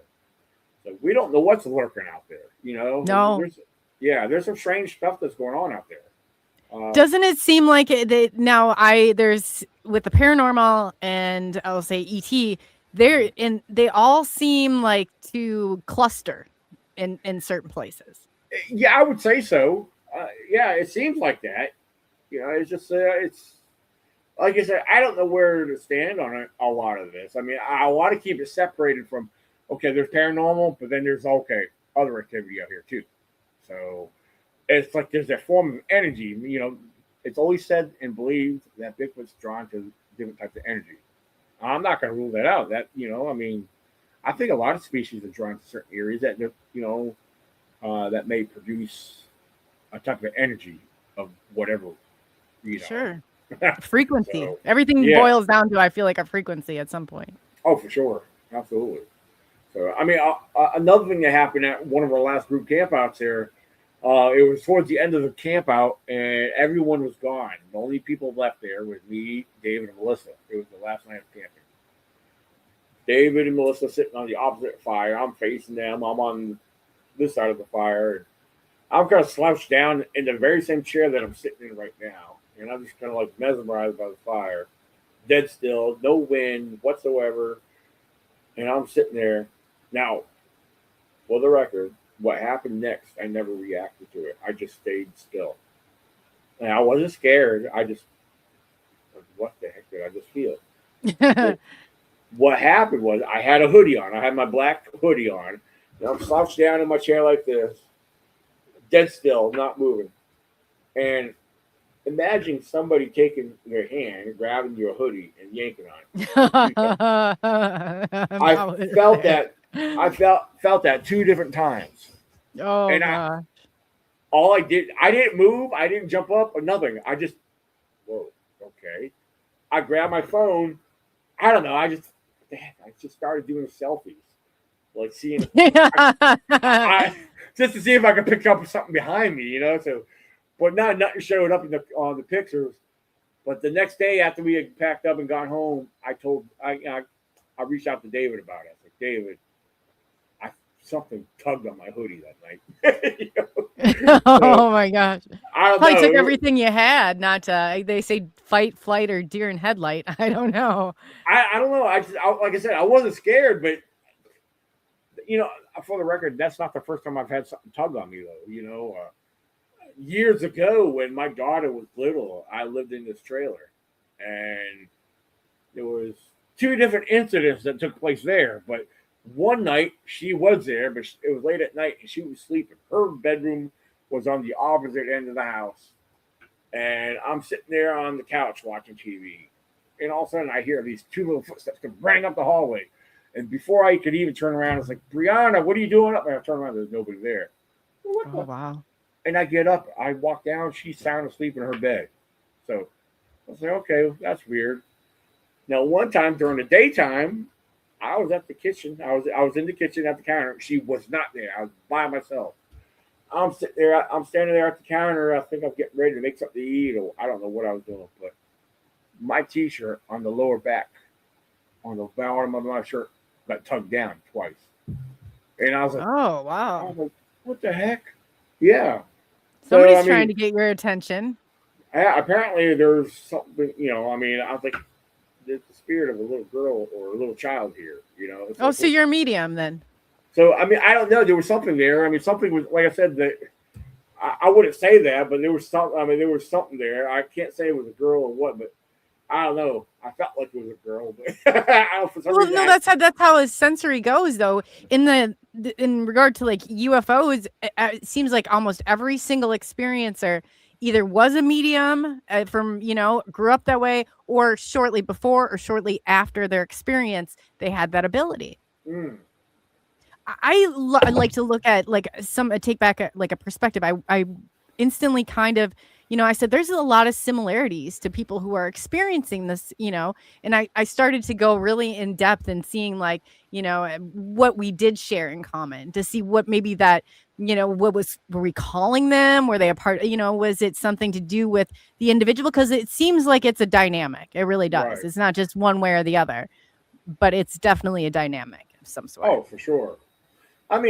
Like being out in the woods, I don't care if I'm by myself or with others, I tend to, like, I don't know, to me, I like to believe it's some type of natural instinct that you pick up over time. And it's, excuse me, spending as much time as I have in the woods, you start noticing things.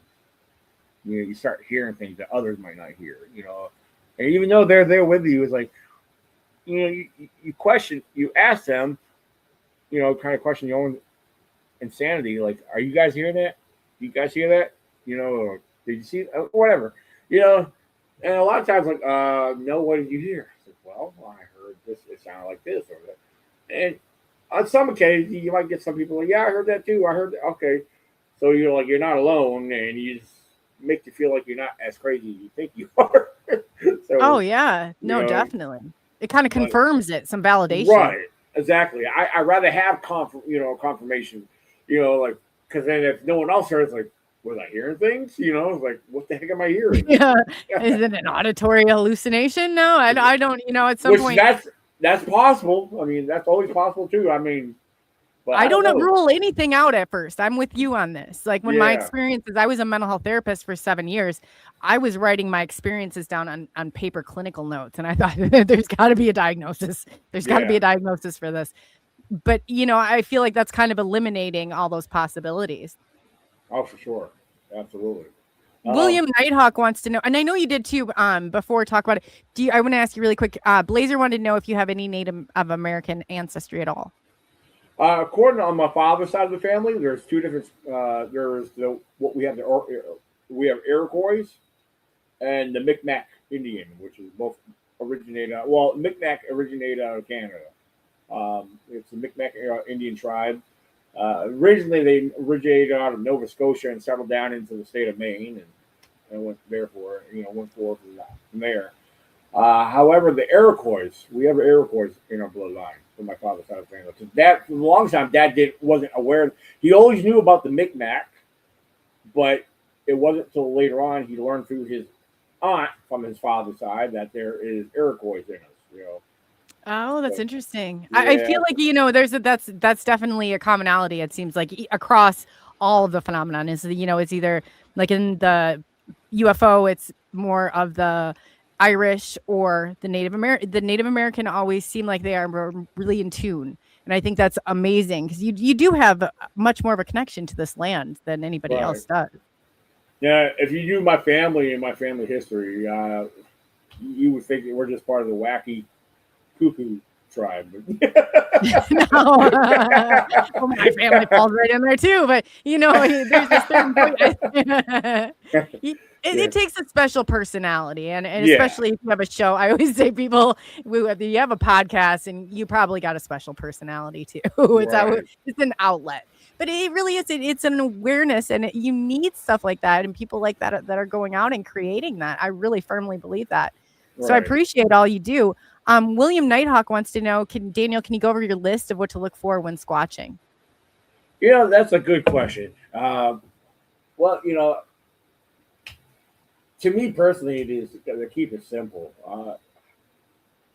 There's probably so many different things I could throw out there, but that makes me think of a question that I've been presented a lot with is, I want to get involved with Bigfoot. How should I get started? Well, this may not be a complete list, but this is something for those who, I don't care if you've been involved with this for numerous years or you're just starting off, but this is the way I'll throw it out there is get familiar with the territory that you choose to start searching.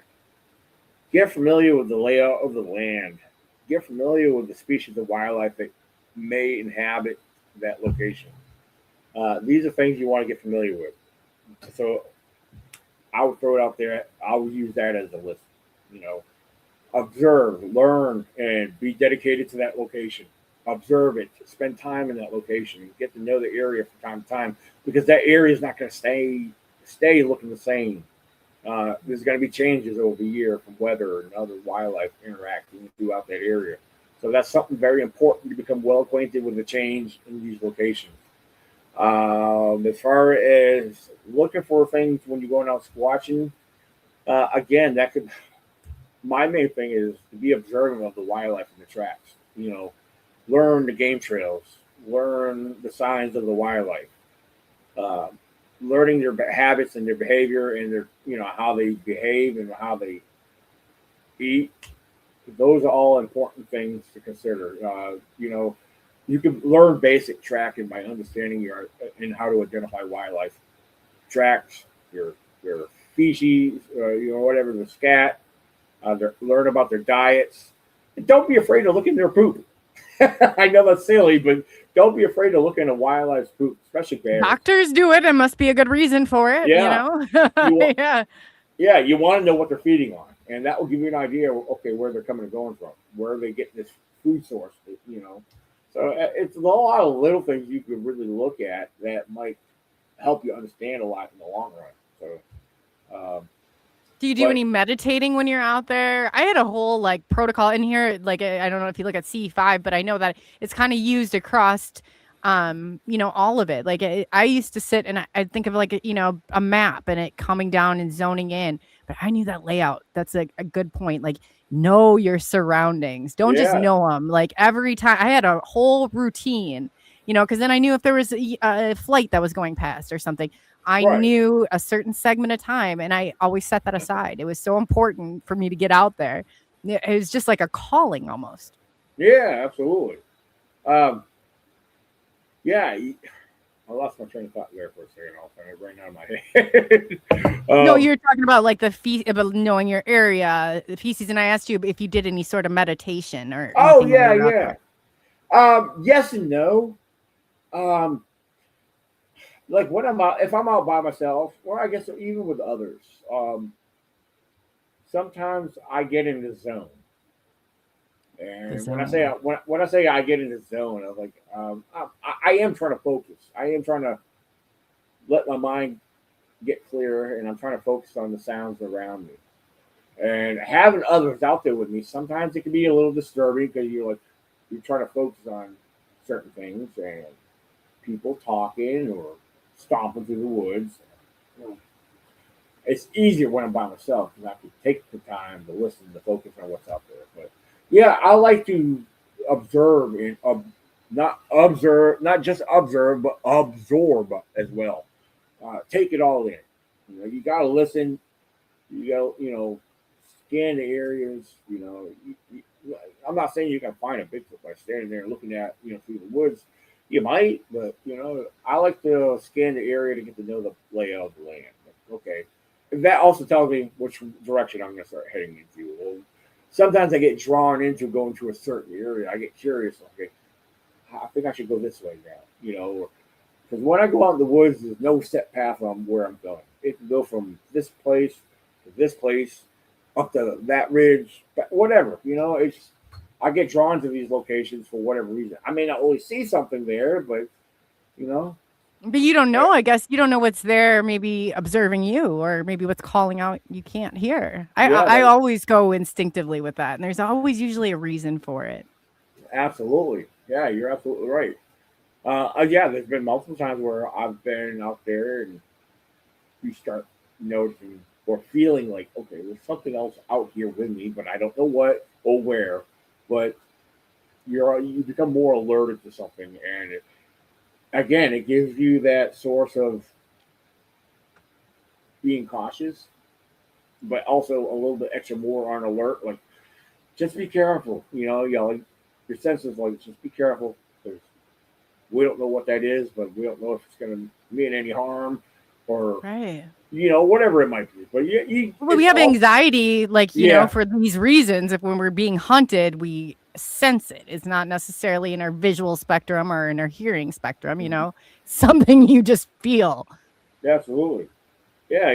I mean, like I said, anytime you feel the sense of being followed or watched, or if you think you're being followed or watched, don't ignore that, because, I mean, it's either one, your fear, or two, it might be real, because a lot of times your body senses things that you don't realize what it might be. But so you learn to understand your senses a lot better than you think you do.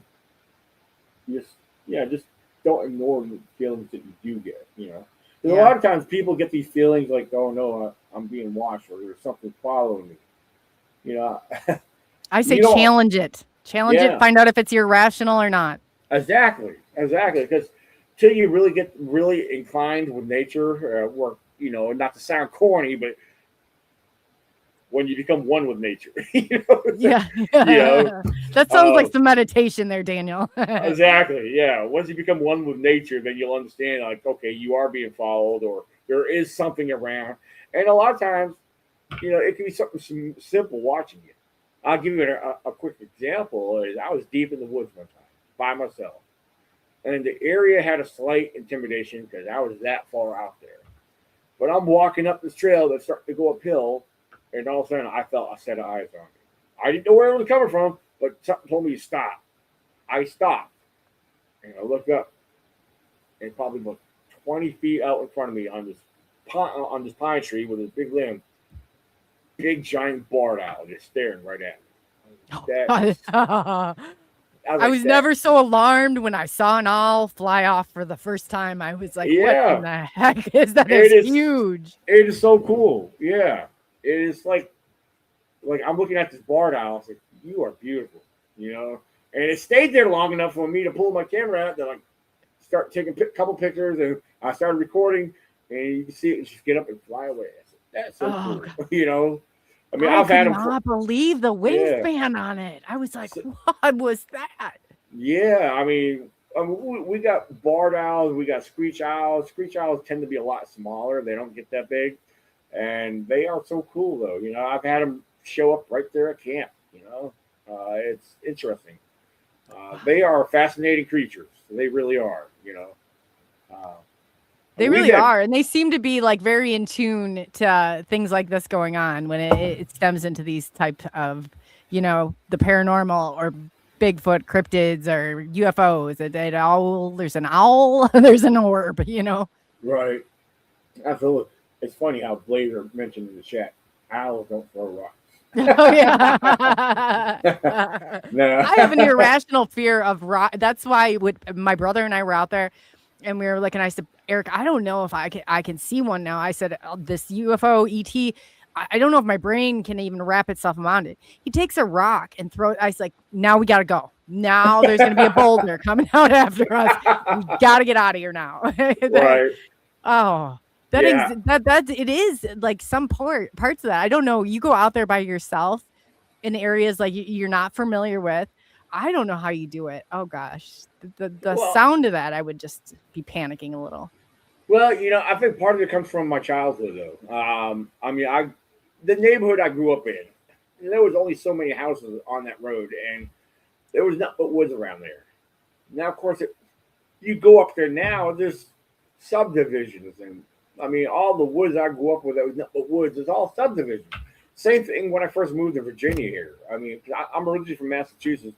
I moved to Virginia at age 11, and I've got well acquainted and familiar with the locations. And what used to be a full forest is now shopping malls and plazas and strip malls and Walmarts, whatever else going on now. It's like, man, this was all forest.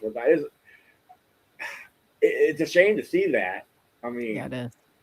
But it's whatever. I hope there's some conservation that might continue on out there. Do we really need all this built-up population in the world? Makes you wonder. Like China must have something right there, because I know it's wrong. You mentioned this. No, this is crazy. I worked at a zip line. It was out in the forest. This lady came. She was in a boarding country. She said she wanted so badly. She could not believe we had real trees. And I said, what? She said she does these buying trips and goes. So she goes to China, and she said she wanted to see their forest, because in her country, they have all these frogs. They have no trees. They've cut them down. They're good luck. She said they take her out to where there should be. And they kind of, that she was close enough where they were able to, it wasn't as controlled, like it normally is. And she said that if you go 3 layers in the forest, there's all casinos in China that they have there's not what you think that there is. And I said, what do you mean? She said, they don't want the Americans to know. And I said, well, why not? She said, China's always watching, because then you would know that they're making more money than what you think. Yeah. It's not what you think. She said she could not find it. It was all smoke and mirrors. And I was like, go figure. Yeah. Go figure. Yeah, that's crazy though. But the other thing, that's interesting. I did not know that part about China, but I was actually bringing up the fact about China's that they have population control. Yes. Or pretty much, And it makes you wonder, is the United States, is North America getting overpopulated because they keep building up in all these places that you've never seen places before? Like, why do we need all these towns? Like, we got places going up here not far from where I live. Yeah. I live in the country too, but right up the road from where I work, we have all these brand new subdivisions and townhomes and subdivisions just going up all over the place. So where are all these people coming from? Don't we have if you build it, they will come, Daniel. If you build it, and that's just crazy, because they have big structures in China. They're all empty. Cities, empty. It's like, what are we preparing for now, people? Right. What is going on here? It's crazy. It's crazy, though. Because I just hope they don't. A lot of these people that build and create and sell property, money's the only thing on their mind. But I wish people would find a way to consider the population of wildlife apart from people. Sometimes, we'll survive just fine. Just stop taking away from what the natural sources, and whatever it may be up there. The resources. Oh yeah, definitely. Yeah, for sure. That's probably what it's doing, Daniel. It's probably giving us that dependency on them and the government or whoever it is, because you just don't build stuff like that.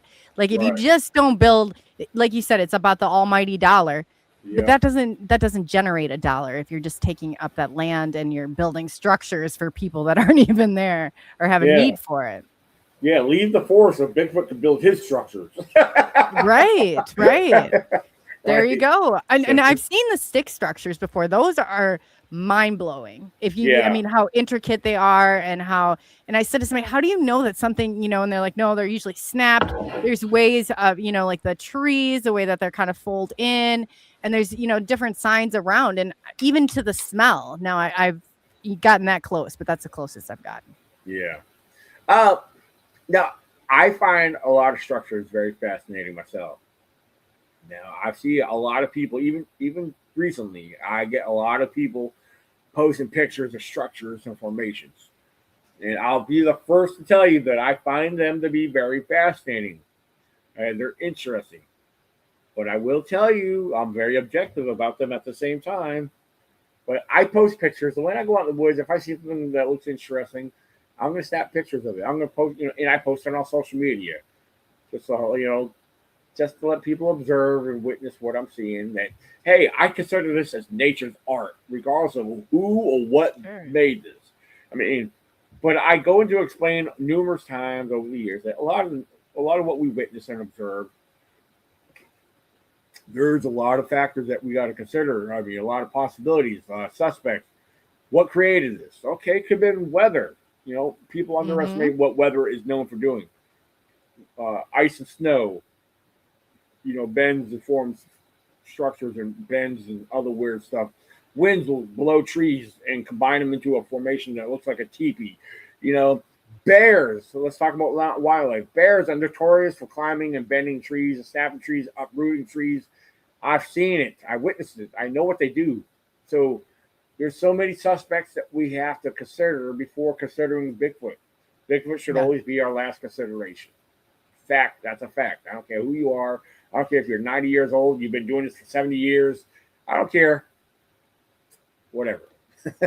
I've spoken to a lot of old timers that don't know shit, that think they do. I'm sorry. I'm just yeah. Don't tell them that. Yeah, they are, because these are people that got Bigfoot on the brain and everything's got to be Bigfoot. Well, you don't know too much because you must. I don't know where you grew up at, but you don't know much about the forest. So, I could name some places, but I won't. Yeah, no, exactly. Yeah.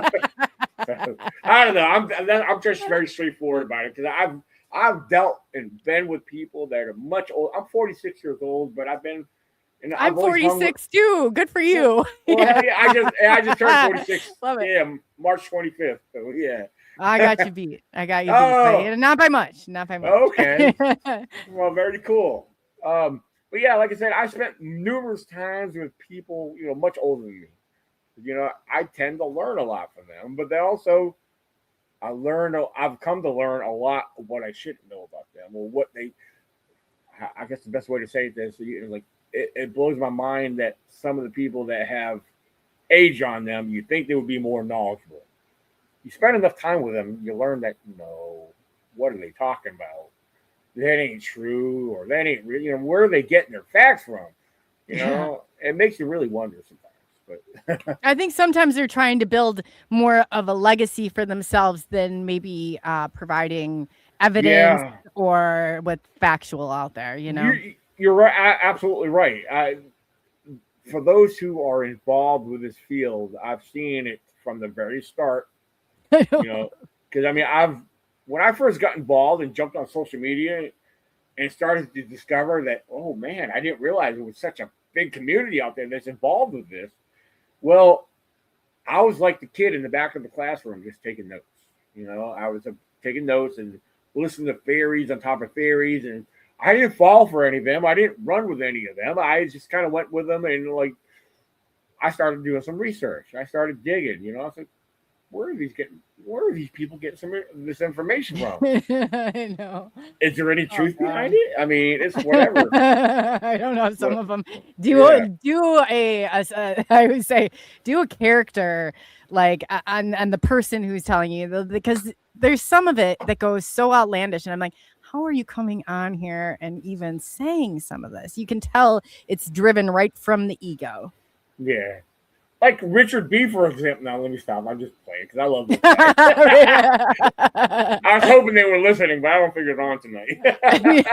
Oh my gosh. Yeah, he pop up. That's funny. That'd be so Richie, too. I love those guys. Those guys are awesome. Funny. They are. They were on here so funny. They were just like, because I've had them on my podcast where we bust each other's chops anyway. Oh, yeah. You can't help but to have fun around them. For sure. Yeah, you never know. There's no filter, and I appreciate that. I do appreciate that. Oh, for sure. Anyone on here watching and listening tonight or in the future, if you guys don't follow Banter with Richie B, you need to start watching them guys. They're a good group of guys. They're non-bullshit BS, you know, so check them out. You know, I got to give a shout out to them. They're a good group of guys. Yeah, they are. They are.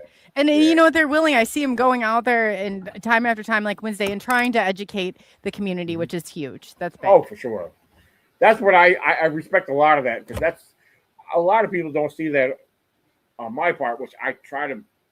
Sometimes I feel like a broken record with the stuff I put out there sometimes, but like me, I'm constantly talking about I'm all about spreading awareness, you know.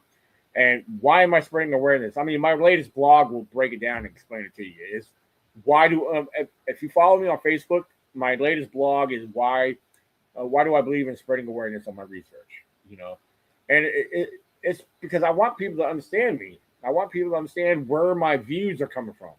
I want people to understand how I see the natural world versus your imagination.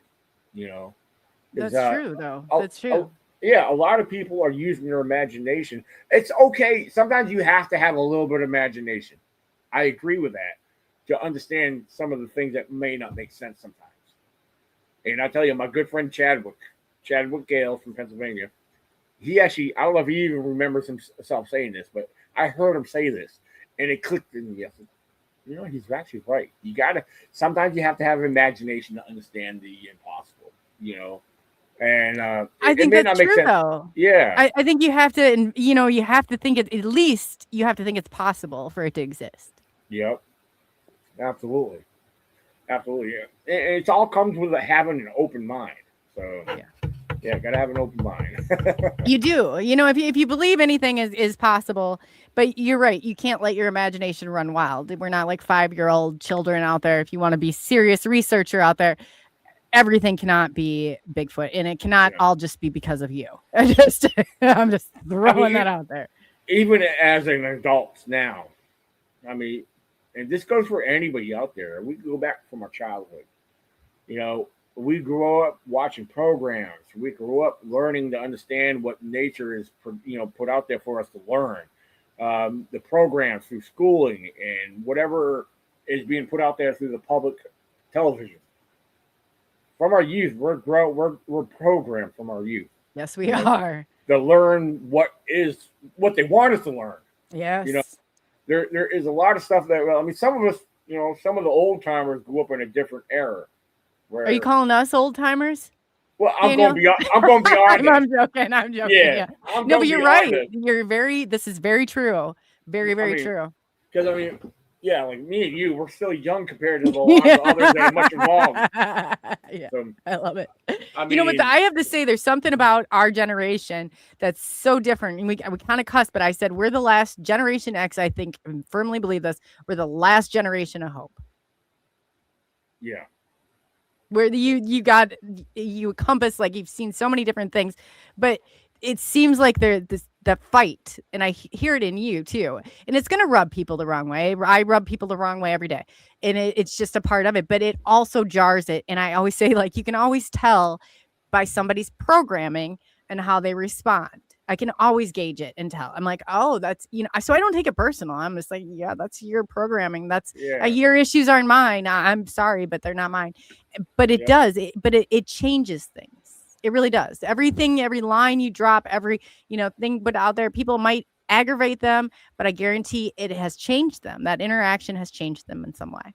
Oh yeah, absolutely.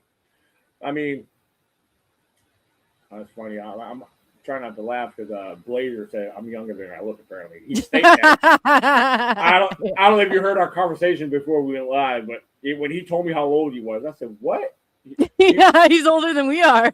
Yeah, he's in his 30s. I was like, dude, I thought he looked younger than me. I thought he was in his 30s. Yeah, he does. No, he does look a lot younger. I was like, you can never tell, and that's another great about our generation. We're good at, you know. I was like, there's no way. I don't know. I choke on 46. I don't know how once you cross that 50, Blazer. Hopefully, it's okay over there. That area. Well, the way I feel sometimes, I mean, some people might say I'm too young to feel the way I feel. I mean, sometimes I can barely get up from a chair and stand on my feet too long. But, you know, I mean, but the thing is, what I done in my younger days, like all the hard labor and construction I used to do, I feel like it's already catching up to me. Like I shouldn't feel like I'm having aches and pains and joints that I should not be feeling already, you know. But it comes with the territory. Yeah, I know. You know? I literally woke up. I like started sneezing in the middle. I think I like almost threw my back out, and I was like, "Oh my god, this is what they're talking about, isn't it?" Yeah. I'm like, it's just like something that easy. But I mean, you know, I hate to tell my parents sometimes they're in their mid-70s. I was like, I'm feeling pain too, okay? I can't help growing it. pains are real. Growing try pains not- are very real. I try not to confess and talk about it because, like, I don't feel like I'm like worthy to say I feel pain because I'm young compared to them, you know. So that'd be like admitting a piece of defeat, Daniel. I can't do it either. But it's getting to a point where I have to start saying, like, look, like I've had to tell my boss, I was like, I can't work at that job too long when you put me up there because I'm like, it hurts me. Okay, literally. Keep me in my own department. I can move around a little bit more. I can't stand it. You know, I have to sit down sometimes. You know, I can't help it. I know. Isn't that crazy, Daniel? It's like, you know, that 3-day break you were talking about. That's for recovery. Exactly. For recovery. Yeah. I mean, I was gonna go camping this weekend, but you know, I was like, well, I got things. I need to help my parents, so they need me to be nearby. So I was like, okay, whatever. And plus, I got to think about it. So it's a real tight budget. I can't really afford to go out camping where I go camping at. So I was like, I need to save gas because gas is almost $4 a gallon now. So here in Virginia, I know it's all crazy again. Yeah.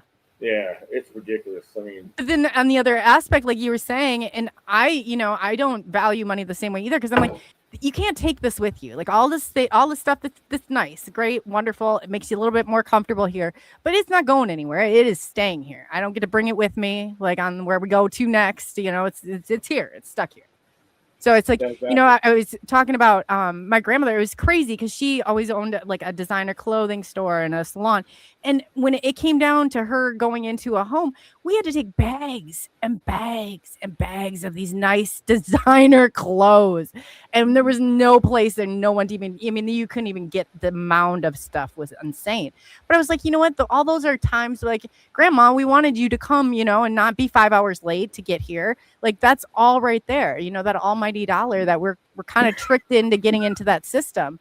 But I agree. You have to survive. Like you said, you just can't like on a whim go anywhere. But right. I really firmly believe that, you know, the important stuff does not have that dollar amount attached to it. Exactly. Absolutely. Like the memories with your grandson. I mean, those moments are completely priceless. Yeah. I mean, you know, I could get into a lot with him, you know, as far as talking about him, the way I feel and see things. I mean, like I said, I talked to you about earlier, my 2 girls are grown, you know, and I did what I could with my oldest daughter and, you know, I've taken her out to the woods. She liked it. She camped with me. And girls are impossible. Yeah. And the funny thing is, I always wanted the boy. It's like, man, I would love to have a son, you know. And here's my grandson. You know, he's been with me since, you know, he was. Well, before he lived with me, he was, you know, I was getting him on the weekends. You know, I worked a Monday through Friday job. As soon as I got off of work Friday, I'd go pick him up, and he'd be with me for the weekend. You know, he was just an infant. You know, and then you got that bond, that unbreakable bond. So and then you know, as things happen, you know, he came to live with me anyway, and you know, so yeah, he's always been a partner, just like my oldest daughter was. You know, my oldest daughter grew up with me. I've had custody of her since she was, you know, infant as well. And but you know, having my grandson, it's a different feeling. I mean, I'm sure others can relate to this, you know, but it's like God said, "You want a son? Here you go," you know. And that little boy calls me dad, you know. So because like that's amazing. I'll be home I'll take a nap, you know, when I come home from work after I shower up, and I hear these knocks on my door. Daddy. He wants the tablet. I said, let me sleep. And it's so important. I was a children's therapist, and I came from children who, you know, adopted. They had trauma, and to have an attachment figure like that is so important. So you have the healing that is being done probably between the both of you is unbelievable, and that unbreakable bond. You know, it's like on one part I always used to think, because I was with my grandparents a huge majority of the time, and I was like, why didn't they want me around? And I had other siblings, but they were always there, but I was always with them. But then I got, you know, I was like, man, I had such opportunities, and my grandmother adored me. Like she there's been nobody that has adored me like my grandmother. I had that love and that unconditional love that it just, I mean, it is just, even to think about it is so comforting. Oh yeah, absolutely. Yeah, I got other siblings. So I got a younger brother. He's 2 years younger than me. I got two older sisters in the mid-50s or so.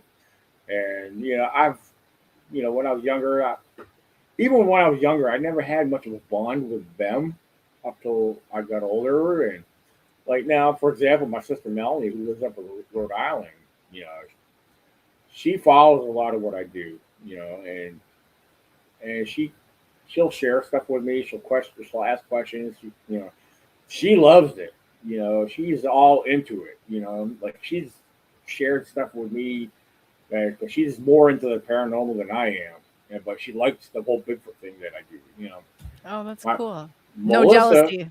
You're right. And Melissa down in Florida, she's a complete opposite. She's learned to shut up about it because she's giving me her negative side of quite often. And I don't really. My responses to her were very short and limited. Like, she's stuck in her ways. I'm not here to convince anybody. Never mind my own relatives. Oh, they're some of the worst ones, though. And this is like I didn't mean for it, but on my Coley Weber, my whole family's on there. So they don't necessarily all like what I talk about. Let's just put it that way. And they're the first. If there's a nasty gram coming, it's probably a call from one of them. But it doesn't stop me. And I think sometimes it's so irrational. And with it, I'm like, what is your deal? Is it a fear that you have that you're trying to, what is this control all about? Because in my world, you should be happy for everybody. And if you find somebody who has this niche in this, community of, like you said, the unknown, and there's so much to it. You're pioneering and paving the way for other people, Daniel, that I think it's going to come with, it's their programming. Let's just put it that way. It's their programming. Yeah, it is. Absolutely. I've dealt with a lot of younger people too in this whole field, and I love connecting with the younger people because I think there's very few. It seems like there should be more, but there's very few younger people stepping foot into this. Yes, yes. My son will tell you, and he's 17, and he'll tell you that kids his age that that there's no hope. He always says, my generation, we can't build tire swings. He's like, we're stuck in they're trapped in this we thought our box was built. Now, theirs is like a trap built around them. I said, if you guys continue down this road of surveillance, and like you said, we don't have the wilderness, we don't have the, everything around us. And we don't have you're not going to live off grid. You're going to be under watch 24/7. That's not a good feeling at all. Yeah. I've been to events where, I met parents bringing their younger children out and where their kids are fascinated by a lot of this, and they want to learn. The kids have questions, and I love talking to kids. I really do, because they're the ones that need to be, you want to, we're not their parents, but we want to encourage them, to the best of our ability. We want them to be rooted in the knowledge of wildlife and learn the basics, and kind of let them go from there. Absolutely. So it is interesting. Like I said, I've met numerous parents presenting their kids to me, oh, so-and-so, he's a fan of yours. We watch you on YouTube or this and that. Oh, cool. Okay, whatever. Isn't that cool? Yeah, they do. They look up to you. That's amazing. I may only have a little over 4,000 subscribers. Like I think I'm at like 4,402 right now. And that's nothing compared to a lot of these other YouTube channels. And it's just YouTube is a tool that I use to put the research out there, and my field videos, and the podcast mixed in there. And I even use it to make a few promotional posts and stuff like that here and there too. So sure. I know there's, I don't know, maybe I'm presenting the algorithm wrong or not setting it up correctly where I should have more viewers and more subscribers, but it is what it is. The thing of it is you got to understand you're so deep into this, and I feel like the same way that Yeah. I'm not going to convince anybody of anything. If you're going to go that route, like, keep going. I even told people I'm not the channel for you. Okay. I'm not the person for you. You got to find someone else because I'm not doing that. So I think once you get there, you're really speaking to a group of very serious individuals that are going to understand a lot of what that is. And, that's so important for other people, but you're not out there, obviously, like the people who there's deals. I've been offered the deals before, there's always a strings attached. We control something of what you're saying. And the people, I always say, if you've got hundreds of thousands of subscribers, you bought into the deal. You really did. If you didn't buy into the deal, you're not going to have that. But people, the right people, I really do. I feel like they find you and you'll grow. You definitely will grow with the people. It's just you're not right for everybody at the moment. Right. I'm speaking for myself. I'm just like, I'm not for everybody. Okay. I know you guys find that crazy, but no, I'm like the programming, it triggers programming off in people and they start going crazy. Like extreme responses to something I don't think they need to make that big of a deal about, but that's the way I see the world. What's obvious to me when it comes to my viewers and those who visit my channel, and some will, they'll start following before they officially just subscribe. Or, you'll see, I pay attention to the comments I get on some of them. And it's funny because if they're not seeing Bigfoot in my video or me claiming that there's a Bigfoot in there, it's not going to keep their attention. No. Because I don't claim fake stuff like all the other channels. I will say that, all the other channels. Because I am boots on the ground and I show most of my field videos is me out there exploring. And I'll point a few things out that I find interesting. If I find tracks, I'll try to show them. To the best of my ability, although cameras and videos don't do justice when it comes to some tracks. No, absolutely not. But, again, I'm not out there for people's entertainment. I'm not out there to win you over. If you want to keep following the fake bullshit, that's your doing. You're going to be misled by all those, look, I got a Bigfoot. I'm going to look at this blurry stump. It's a Bigfoot. I know. Go get some cable TV, people. Go get some cable TV. Like, come on. What are we doing here?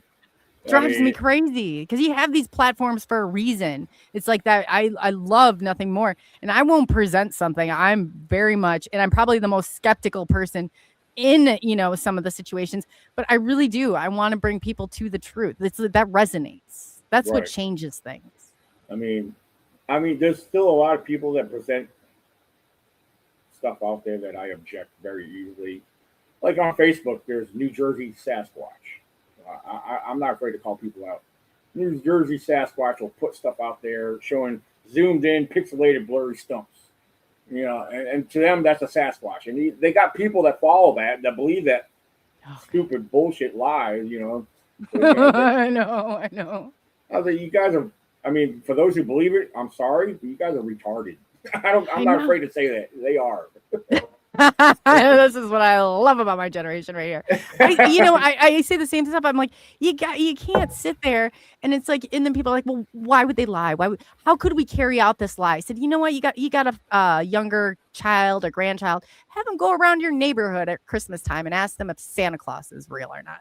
Because my bet is they're all going to go along with it. If you have the Pied Piper, it's just, that's not the way that it happens. And it skews everything. And I don't know why people even buy into it, but they do. In flocks, they buy into it. Yeah. It's unbelievable. I know. I sit there like, oh my God, and I see it even in this community. Oh, all I have to say, I had a guy on that had claimed to have an alien in his freezer. And the more the story got on, it was just like increasingly more painful, but I won't sit there and be like, oh, that's great. Like, no, like you got to explain this to me, you're telling me I want some evidence. The government, they can come in and they wipe everything around you, but there's something in your wallet that you have. You got out with a piece of paper or something. That's all some socks with you got away with something. Like, don't sit there and tell me you have that's just like a fabrication in my, you'll find something. If I didn't have it with me, I'm telling you that's how, acutely, like I as soon as I encountered like an ET UFO, it changed everything.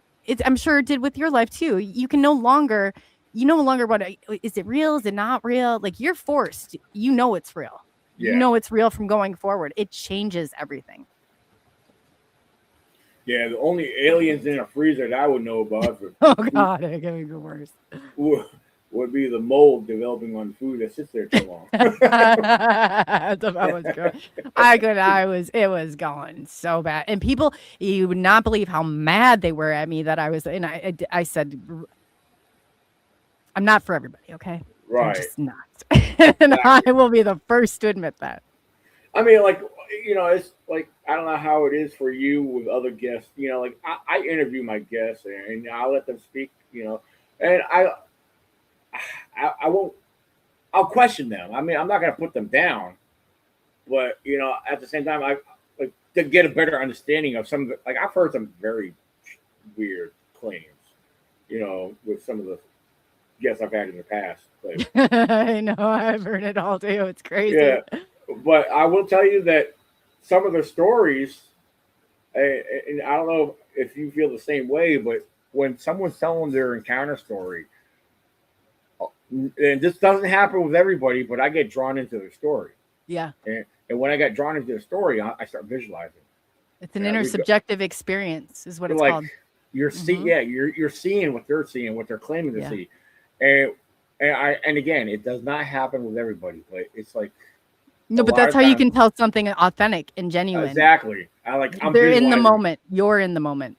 Yeah, and that's how I am. Like, okay, this is a good story. I mean, it may not, like, some stories may not be exciting to others, but like this guy's telling something he really saw, and you're visualizing the scenario. You're visualizing how it's taking place when he or she is sharing it, you know. So absolutely, yeah. So it's a real thing in the clinical. Like when I was trained in dyadic developmental psychotherapy, and that was a part of it. You had an inner subjective experience where you went through, but the best part was what changed everything in your brain mapping was the response that you gave, where they may have had such a negative extreme response by somebody else, but you doing that and having that and sitting there with them in that moment, Daniel, changed their entire life.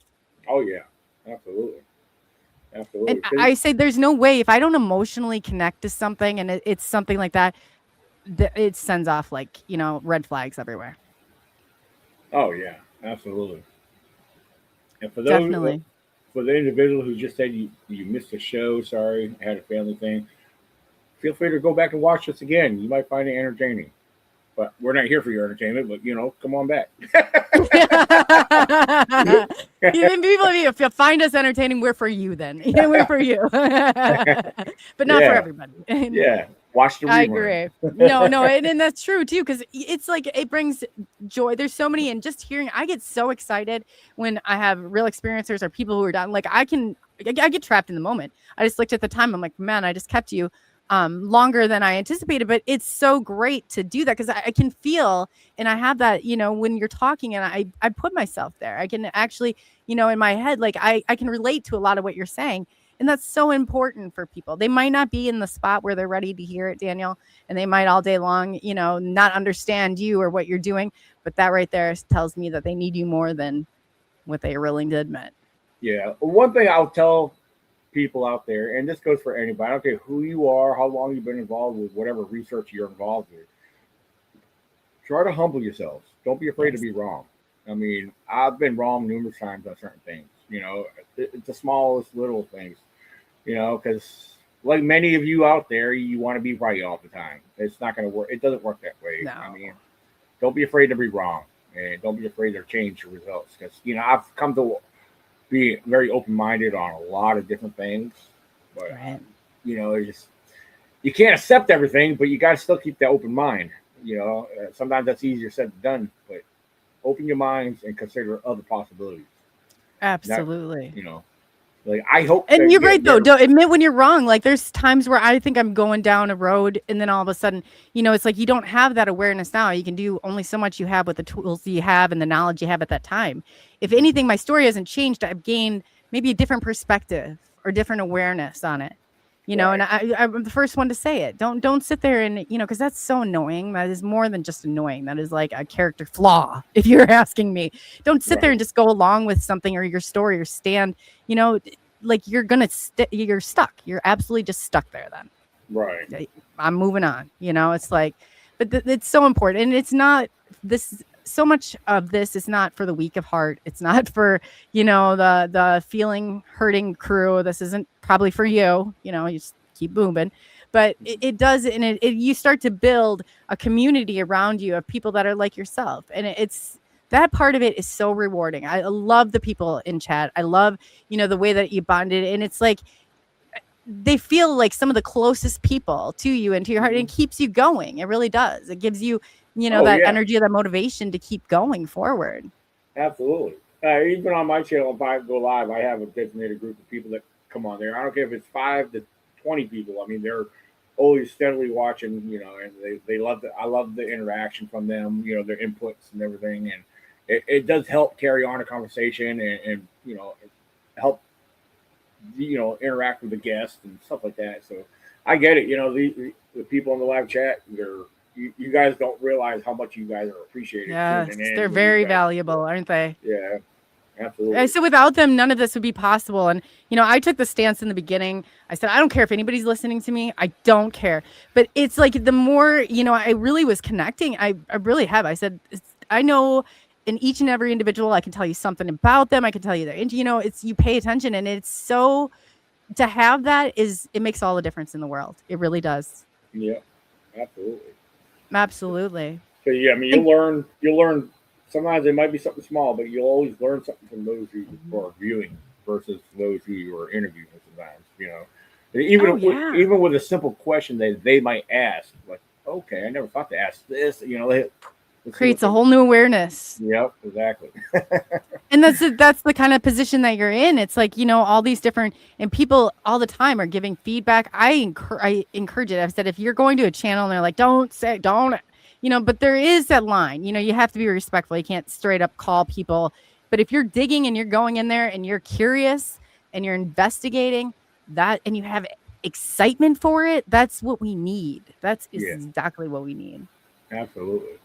And it definitely is a dynamic, and people don't understand the smallest interactions. Like some of the most, you know, pivotal moving points in my life have been just for, you know, like people don't even realize, you know, that they have that impact or that effect on you. And I'm like, man, it really is. You find out when it comes down to it during those times who truly matters, you know, who's there for you. And it's not the people that you expect. It really isn't. Oh, for sure. That's awesome. Yeah. Well, Daniel, I just want to say thank you. You've been absolute, like, this has been an amazing show. And I know that you got stuff to do. And I would love to have a part 2. I would love to hear about what you're doing. Please, and keep me in contact, and I will get your stuff out there as much as I can. I think it's absolutely wonderful, and I'm cheering you on. Oh, I most definitely appreciate everything. Yeah, you're an awesome host. I will tell you that, you know, right off the bat. Thank you. And for those who want to start following along with Bigfoot Explorers, like I said, I post the content on my YouTube channel, Bigfoot Zone, ECBRO. We have a group camp out coming up next month. So I filmed during that event, you know, while we're out exploring.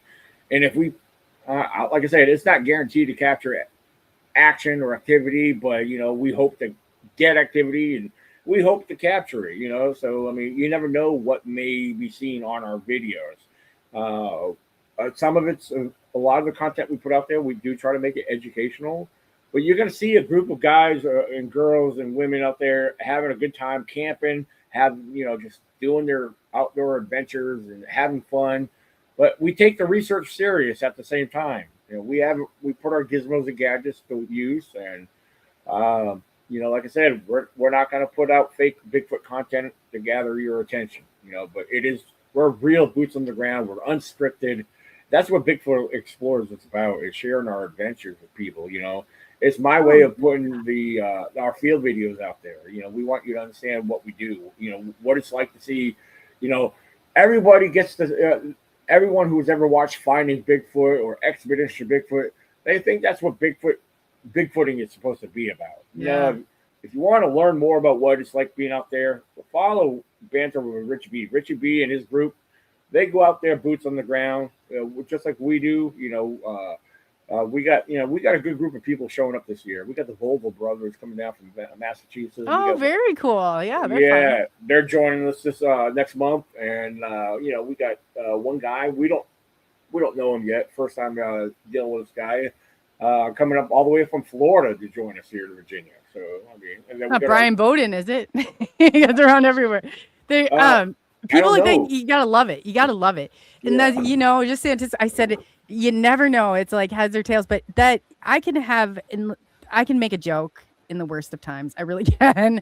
That's how I deal with things. That's how I cope with things. And if you don't have that and you don't share those laughs with your friends, I mean, this would be something so intense you wouldn't make it through it. I really believe that. Oh, for sure. You got me curious. Brian. Yeah, Brian travels everywhere. I wouldn't be shocked if it was. He's hold on, let me see. I'll tell you his name in just a second, because I got us all in a group chat. No, his name is Paul. So yeah, Paul Schultz. So Schultz. Yeah. Well, Paul, you'll have a good time. I can guarantee you that. You won't regret it. Yeah. And that's cool. See, like you have a great name in the community. I don't know if you realize that or not, but people know you, Daniel, and they say really good things about you and your research and you sticking to your guns. So that, to me, I give a lot of respect to that. Well, I owe a lot of people money for saying all those good things. So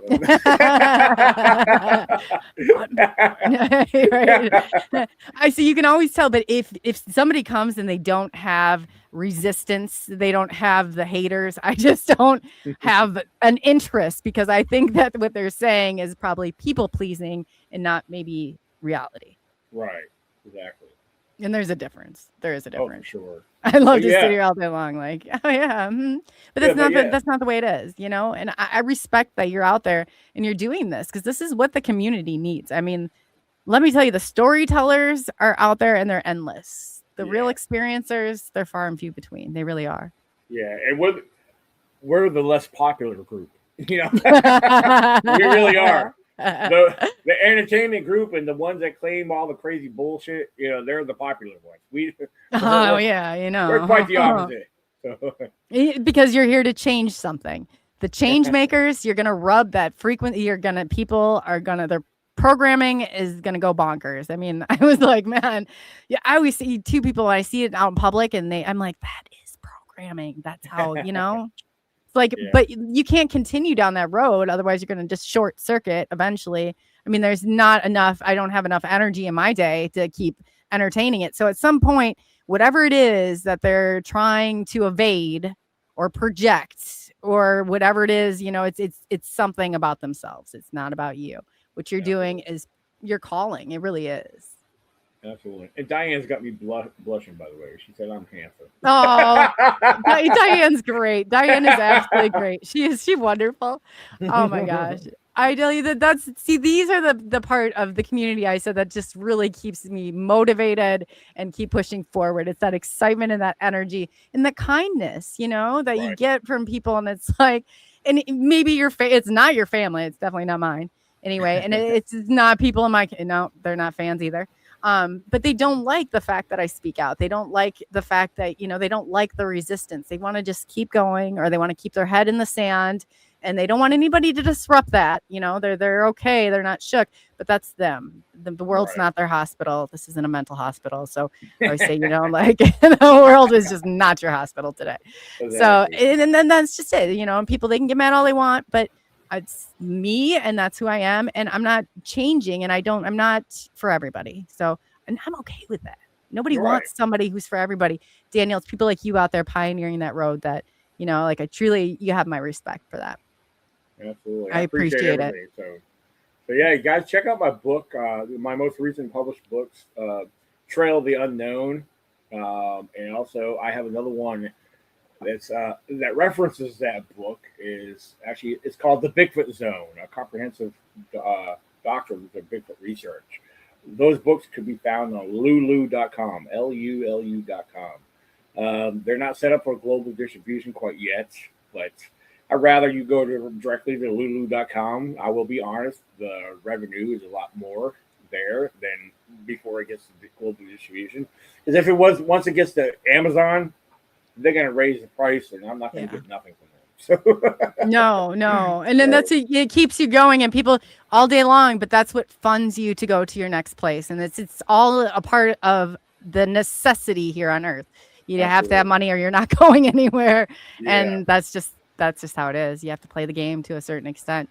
So lulu.com, is that what you said, Daniel? Yeah, you got it up there, right? Yeah. Perfect. I wanted to make sure because we're going live on Instagram, Twitter, Facebook, so and then it will flip over to the audio side. So I just want to make sure that I have that correctly. Oh, for sure. Yeah. So lulu.com and go under there. You'll find their bookstore and just do a search through their bookstore for Trail of the Unknown by Daniel J. Benoit, and also the Bigfoot Zone, a comprehensive research offering into Bigfoot investigations. So that's actually the correct title. Yeah.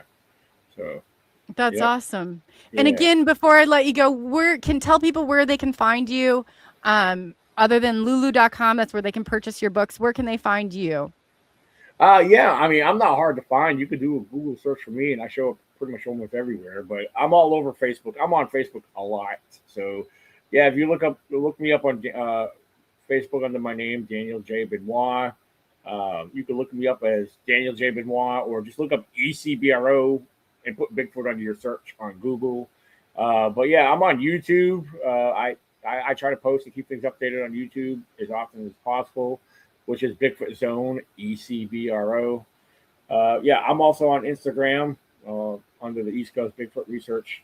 So I mean, I'm everywhere. I'm on Twitter, also known as X, under my name as well. So yeah. Generation Xer, I still call it Twitter too. I know. I don't like the X name, man. It's just something about that. It's like, come on. What's the name? Seems generic. It seems very generic to me. Twitter has some character to it. Yeah, exactly. Twitter's always been Twitter as long as I've known it. Why change a name when it works, So, yes, that's exactly it too. Who knows what the actual, play is on that, but I'm sure that we're not the consideration by any stretch of your imagination. And I'll follow you on Twitter. What's your, what are you known as on Twitter? Twitter, it should be under my name. Hold on, let me look at my app real quick. I'm glad you pronounced your name. It's very, very, it's obviously French, like Benoit. Is that how you say it? Benoit. That's how I've been calling him. He has the same name as you do. I've been slaughtering it. Well, he's been nice enough not to tell me. Benoit is the French pronunciation, but Benoit is the American pronunciation. So yeah, either one will work. Benoit just sounds, I would go with that. So you won't be able to see this because it won't let me show it on here because I'm using the virtual background. But on Twitter, in capitalization, it's ECBRO Daniel Benoit. So. Okay, yeah, no, I'll jump on there after and I'll make sure to follow you on there. That's awesome. Okay. Yeah, we got a crew down they're in the LBL area right now squatching. So I was kind of curious to see what they got going on. Fun. I have to say, you guys have the funnest people in your community. You really do. Like, I mean, some of the best. I mean, the funny. I mean, the stuff I hear. I'm like, man, they're right up my alley. Right up my alley. But I love that. I love that. But again, Daniel, I just want to say thank you so much. And Melissa, we're sending out love and prayers to you. And again, what was your grandson's name? Caden. With a C. Caden, yeah. Yeah. That's awesome. Caden, we're sending a big shout out to you. You keep this, keep following in your footsteps. You got definitely, that's great. That's awesome. Showing that younger generation. Absolutely. So before you go, Daniel, I always give people the opportunity. Is there anything you would like to leave the audience with? Until next time. Well, ladies and gentlemen, just keep it real. Be true to yourself. When it comes to the research and your involvement with whatever field you're in, just be humble. And remember one thing is I posted in my books, so on my Facebook, is wherever, learn and know what is known before seeking the unknown. And keep it squatchy. Keep it squatchy. I love it. I love it. Again, Daniel, I want to thank you so much for coming on and for your time and your great wisdom. And don't ever change. Do not change. Well, thank you. Thank you. My bladder is ready to... Yes, I will let you get going. I hit, yeah. Well, yeah, I could sit and talk to Daniel for hours. He was absolutely amazing. If you guys did not see that, you definitely should go back. He's got some absolutely amazing, and his perspective on things, I think, is very rational and down to earth. And yes, and I saw Lori, our flamethrower Lori Lads in chat. They will be on Monday. Pops and his we're gonna have a great panel, the Cryptid Bigfoot people, and they're down in the LBL right now. Hopefully that's still, the LBL hasn't been burned to the ground, because we do have flamethrower Lori out there. But Lori, you changed your name now, I don't even know. But yes, so again, I just want to thank each and every one of you. I think you probably heard tonight how important you are to this and to the movement. Every single one of you are, so much a part of this and so much creating what lies in front of us. And I'm very excited. I'm very excited to keep moving forward. And I really wanted to say thank you again. Blazer he's been producing this back behind the scenes, and he's doing an amazing job. So I just have to say that thank you so much to Blazer. Thank you so much. I've definitely needed it. And thank you so much for the super chat. And too, I wanted to thank Area 50 June. Thank you so much. I mean, it's greatly appreciated. And each and every one of you for your support, your comments, your love, and everything. It really does, in those days and those moments where I think, is this the path I'm supposed to be on? It's each and every one of you that keeps me there and keeps me grounded and motivated to keep moving forward. So, please, by all means, never stop being curious, never stop asking questions, never stop questioning your environment and those around you. Like, it's so important. It's so important. And, it's just absolutely,